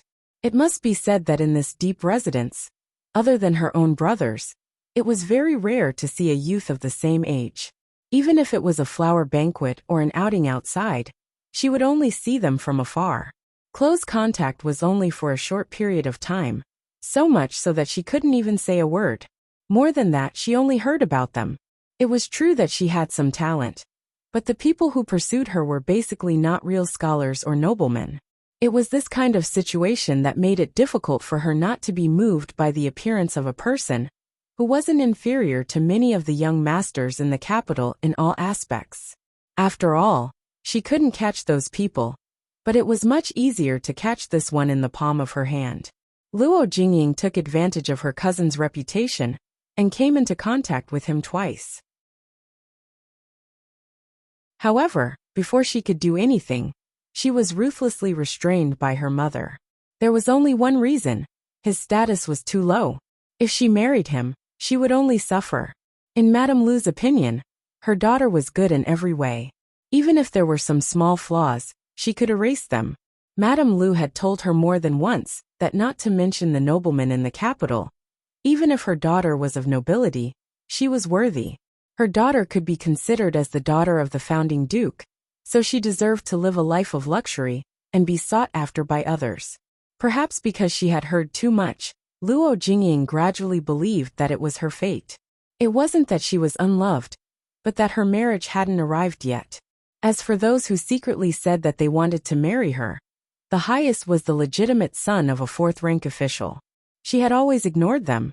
It's just that this young lady didn't want. Luo Jingying smiled faintly, but her smile didn't reach her eyes. She wouldn't admit that when Chen Zhengmin faced her, it was no different from facing a strange girl. He was a modest gentleman, and didn't casually glance at a girl. Even now, he didn't even know who she was. Madame Luo, its fourth young lady. A maidservant came over from the direction where Luo Jingying was. Don't worry about her. A good girl was taught to be like this by Madame Lu. Madame Luo wasn't interested in changing her back. Since Jingwan didn't go to the home school, Luo Jingying had gradually stopped since 2 days ago. In her opinion, there was nothing to learn from the home school. In the past, everyone went to the home school, including Luo Jingxiang before his engagement. Fourth uncle's children, except for those who weren't old enough to go to school, also started the school a few days ago. However, Jingwan was an exception. No matter what her mentality was, Luo Jingying wasn't interested in going to the home school. However, her parents actually agreed. After Luo Peishan and Madame Luo knew about it, they just nodded indifferently and didn't say a word. Perhaps they had nothing to say, but some people probably thought that they didn't care. Let's go. They said that they would come to accompany this old woman. If we don't go now, they will be anxious. Madame Luo held the maidservant's hand and walked towards the pavilion. Jingwan greeted Madame Luo's late arrival with a smile. Chen Zhengmin, who was originally looking forward to her arrival, felt a little strange at this moment. In Madame Luo's eyes, Chen Zhengmin's skills were naturally not good enough. Young people yearned, not to mention people like Wan Wan. In short, Madame Luo never thought that Chen Zhengmin would look down on Jingwan.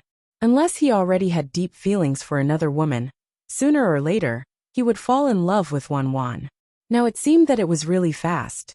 Madame Luo didn't find it strange. In her eyes, Jingwan was the best. It was normal for the best men in the world to fall in love with her at first sight. Jingwan was helpless about Madame Luo's incomparably strong confidence, but she couldn't correct it. Madame Lu also had the same attitude towards Luo Jingying. In the world, at least 9 out of 10 people were like this. It was just that the standards for what was good in their eyes were different, whether it was given by the younger generation or by them as the elders. Perhaps she wanted Jingwan and Chen Zhengmin to be together again. So Madame Luo took the two of them to play in the garden for half an hour. Not to mention, after Jingwan came to the capital, she didn't have a good tour of the Luo family. There were really a lot of places that couldn't be missed. Madame Luo, third young lady. Amama hurried over and saluted. Madame Luo saw the special texture and extraordinarily exquisite and beautiful invitation in her hand. You brought it here now? Whose is it? https://www.bicon.com/11/11807/6652928. HTML chapter error. Click here to report. Registration is free. We will deal with it as soon as possible. After reporting, please wait patiently and refresh the page. Please remember the domain name of this book. www.bicon.com mobile version reading website. bicon.com.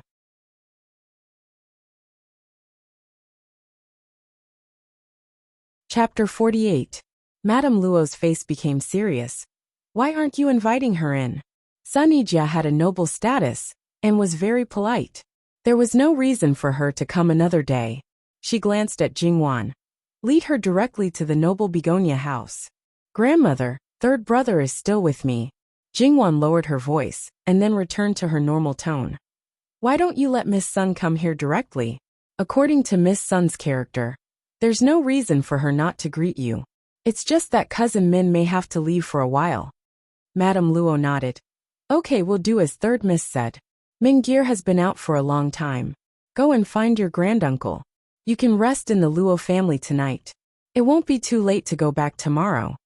Although Chen Zhengmin was reluctant to leave, whether there were guests or not, it wasn't appropriate for him to stay any longer. He bowed and left. As for Mama Gong, she didn't need Jingwan to say anything. She found an excuse and went back to the noble begonia house to drive people away. Then why did Miss Sun come to find Wanwan? Madame Luo was quite puzzled. Jingwan told her about the trip to the flower market. Sister Jia looks a little arrogant and cold. In fact, it's probably because it's lonely at the top. She's actually very good. After getting to know her, it's easy to get along with her. Madame Luo only knew that the flower market had a fire, and Jingwan was injured and unconscious. She didn't know about other things, but she didn't know that there was such a relationship. She sighed with emotion. This fate is really wonderful. So many noble ladies in the capital want to be friends with Miss Sun, but they can't get what they want. Our Wanwan is the best. And Wanwan felt sorry for her from the first time she saw her. Maybe you two should become good friends. And it's probably fate. Everyone else approached her with a purpose. It was not that they were not sincere, but they still covered their sincerity with a layer of gauze. Jingwan was different. She just felt sorry, and simply wanted to persuade Sun Yijia. However, she did not expect to touch Sun Yijia's heartstrings. What Madame Luo was thinking about was that if she could have such a close friend when she first arrived in the capital, it would be much easier for Wanwan to integrate into the capital's social circle. Few people would push her aside and find trouble with her. However, there were also pros and cons. Sun Yijia was not without enemies, and all of them were of noble status. No matter how much they usually argued with Sun Yijia, for the sake of the Empress's face, they would at most exchange words and would not really do anything. If Wanwan suddenly became close to her, those people might vent their anger on Wanwan. Once Wanwan suffered a loss in their hands, even the Luo family would not be able to seek justice. Seeing that her grandmother wanted to say something but hesitated, Jingwan naturally also thought of what Madame Luo could think of. Grandmother, not everyone likes money. I will try my best to avoid it. Yes, there were gains and losses. She could not forever not want to get something, because she was afraid of losing it. Then about Mingir. Jingwan nodded slightly.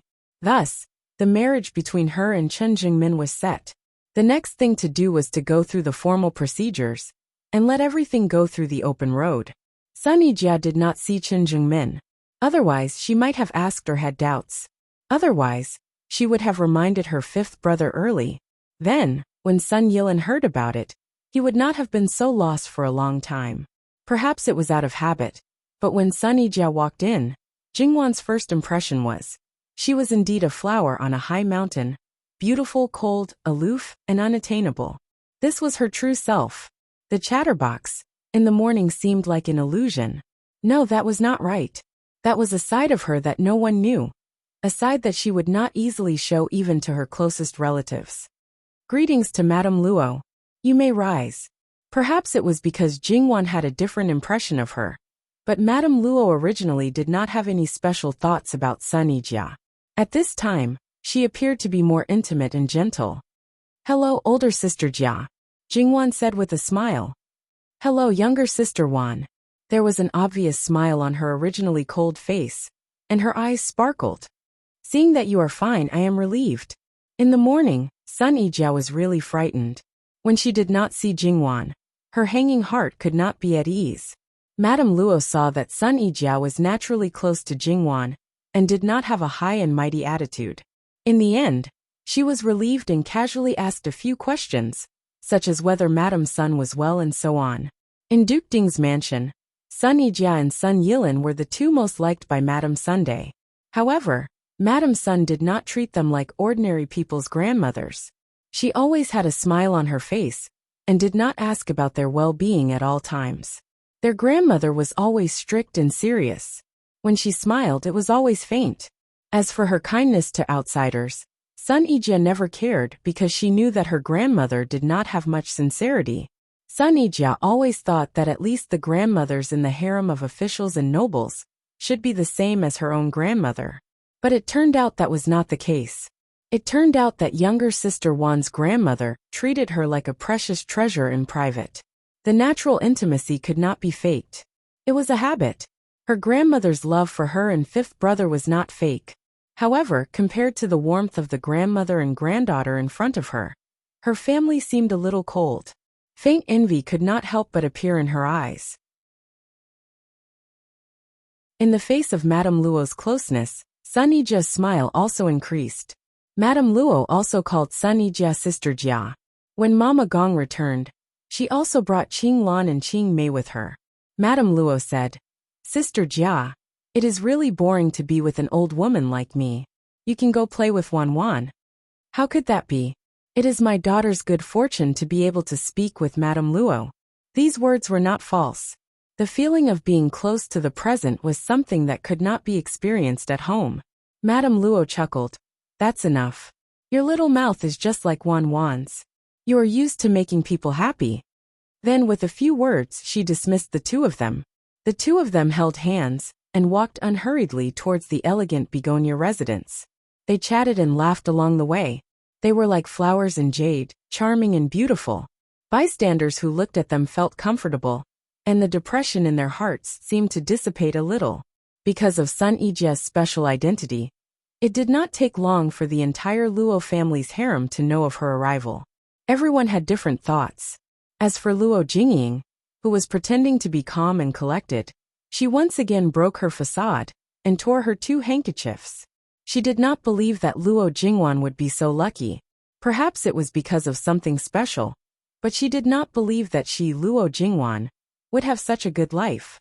It had to be said that Luo Jingying was sometimes a person who liked to be abused.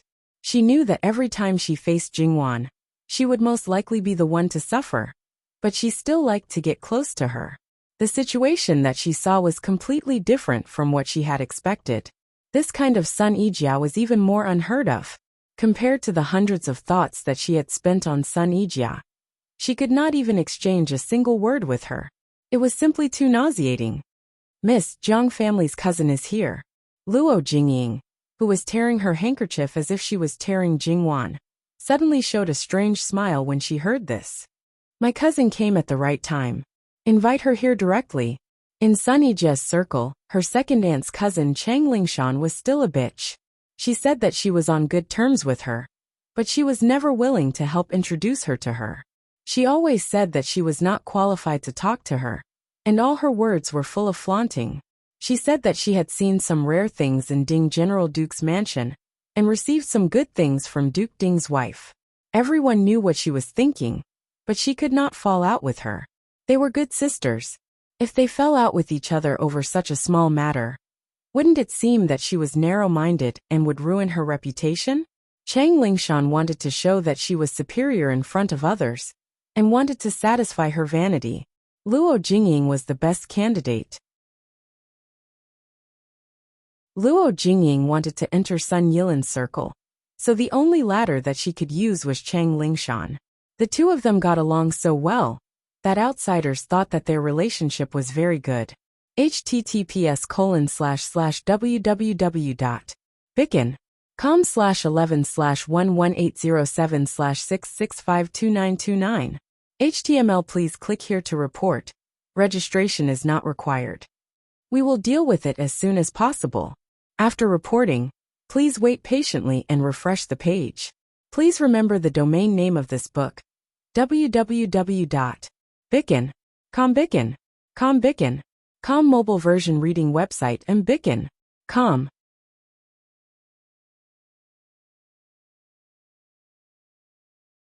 Chapter 49. Before Chang Lingshan reached Luo Jingying's side, she had already seen Jingwan and Sun Yijia. She could not deceive herself and think that they were just people who looked like Sun Yijia. In order to please Sun Yijia, she knew her too well. Even if there was a smile on her face that she had never seen before, she was sure that it was Sun Yijia. Just as Luo Jingying wished, her jealousy and resentment at that moment could be felt by people who were far away. When Luo Jingying saw her, she almost laughed out loud. However, she seemed to have underestimated Chang Lingshan. In just a moment, Chang Lingshan put on a perfect smile and was ready to talk to Sun Yijia. She was a very realistic person. Since her cousin was close to Miss Sun, she could naturally take this opportunity to get closer to Miss Sunday. In order to achieve her goal, she did not mind flattering people she did not like. "Cousin, aren't you worried that not only will you not be able to make friends with Miss Sun, but you will also make her unhappy? After all, everyone can see that Miss Sun is happy now. If her mood is disturbed, everyone can imagine how she will react. Luo Jingying said with a smile.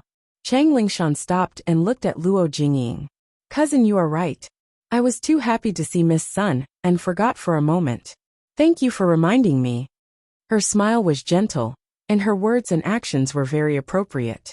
In the eyes of people who had integrated all kinds of etiquette into their habits since childhood, her performance was too deliberate, unreal, and pretentious. You're welcome. After all, cousin has always been very good to me. Was Luo Jingying really reminding Chang Lingshan? She was just worried that Sun Yijia would treat this B*th differently for Luo Jingwan's sake. If she and Luo Jingwan became enemies, it would not be good for her. Naturally, she could not let Chang Lingshan take advantage of her. What she said was the truth. No one could find fault with her.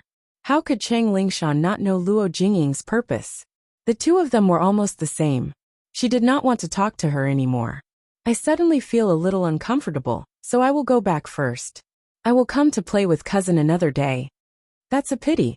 I happen to have something to do here, so I won't see you off. Naturally, she would not remind her of what happened to her grandfather in the flower market. No matter whether it was inappropriate or not, as a granddaughter, she did not go to greet her grandfather. This was a big mistake. She would find out about it soon. When the time came, she could not cover it up by saying, I don't know. Shouldn't she pay her respects to her grandfather when she went to his house? In the past, if Luo Peishan was not at home, then she was not required to pay her respects. Gradually she became used to it. But today, she was so agitated that she even forgot that her grandmother was in the backyard of the Luo family. When she went back, she would definitely be severely reprimanded by her mother. When she thought of other people's mistakes, Luo Jingying's heart was at ease. Even the anger she suffered from Jingwan dissipated a little. When Jingwan and Luo Jingbua were about to arrive at Begonia House, they bumped into Luo Jingbua.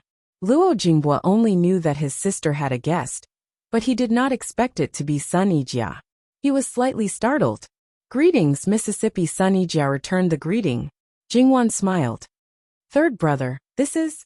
Little sister, you know that third brother has been painting recently. I heard that you have a lot of paints here, so I came to take a look. Unexpectedly, you were not here. When I saw the paints, I did not want to get too excited and spill them, so I asked the servant girl to fetch water to wash them. Then, I saw the only book on your desk and flipped through it. I was a little fascinated. Your servant girl probably could not stand it and reminded me. Only then did I remember to go back and change my clothes. Can I lend this book to third brother to take a look? Luo Jingbua waved the book in his hand. Third brother, feel free to take it, Jingwan said indifferently. However, third brother's explanation seemed to be a little too clear. Even if he left a little later, there was no need for him to do so. There must be a reason. However, one thing was certain. He was really fascinated and did not leave for a long time. Third brother knows that little sister is the most considerate. Also, have someone send me some paints, Luo Jingbua said without any trace of politeness. Okay. With outsiders around, Luo Jingbua still did not behave properly. Jingwan felt rather helpless about this. Then I will leave first. Luo Jingbua casually cupped his hands towards Sun Yijia again. His departing posture was somewhat confident and at ease. Sun Yijia could not help but look at Luo Jingbua's back.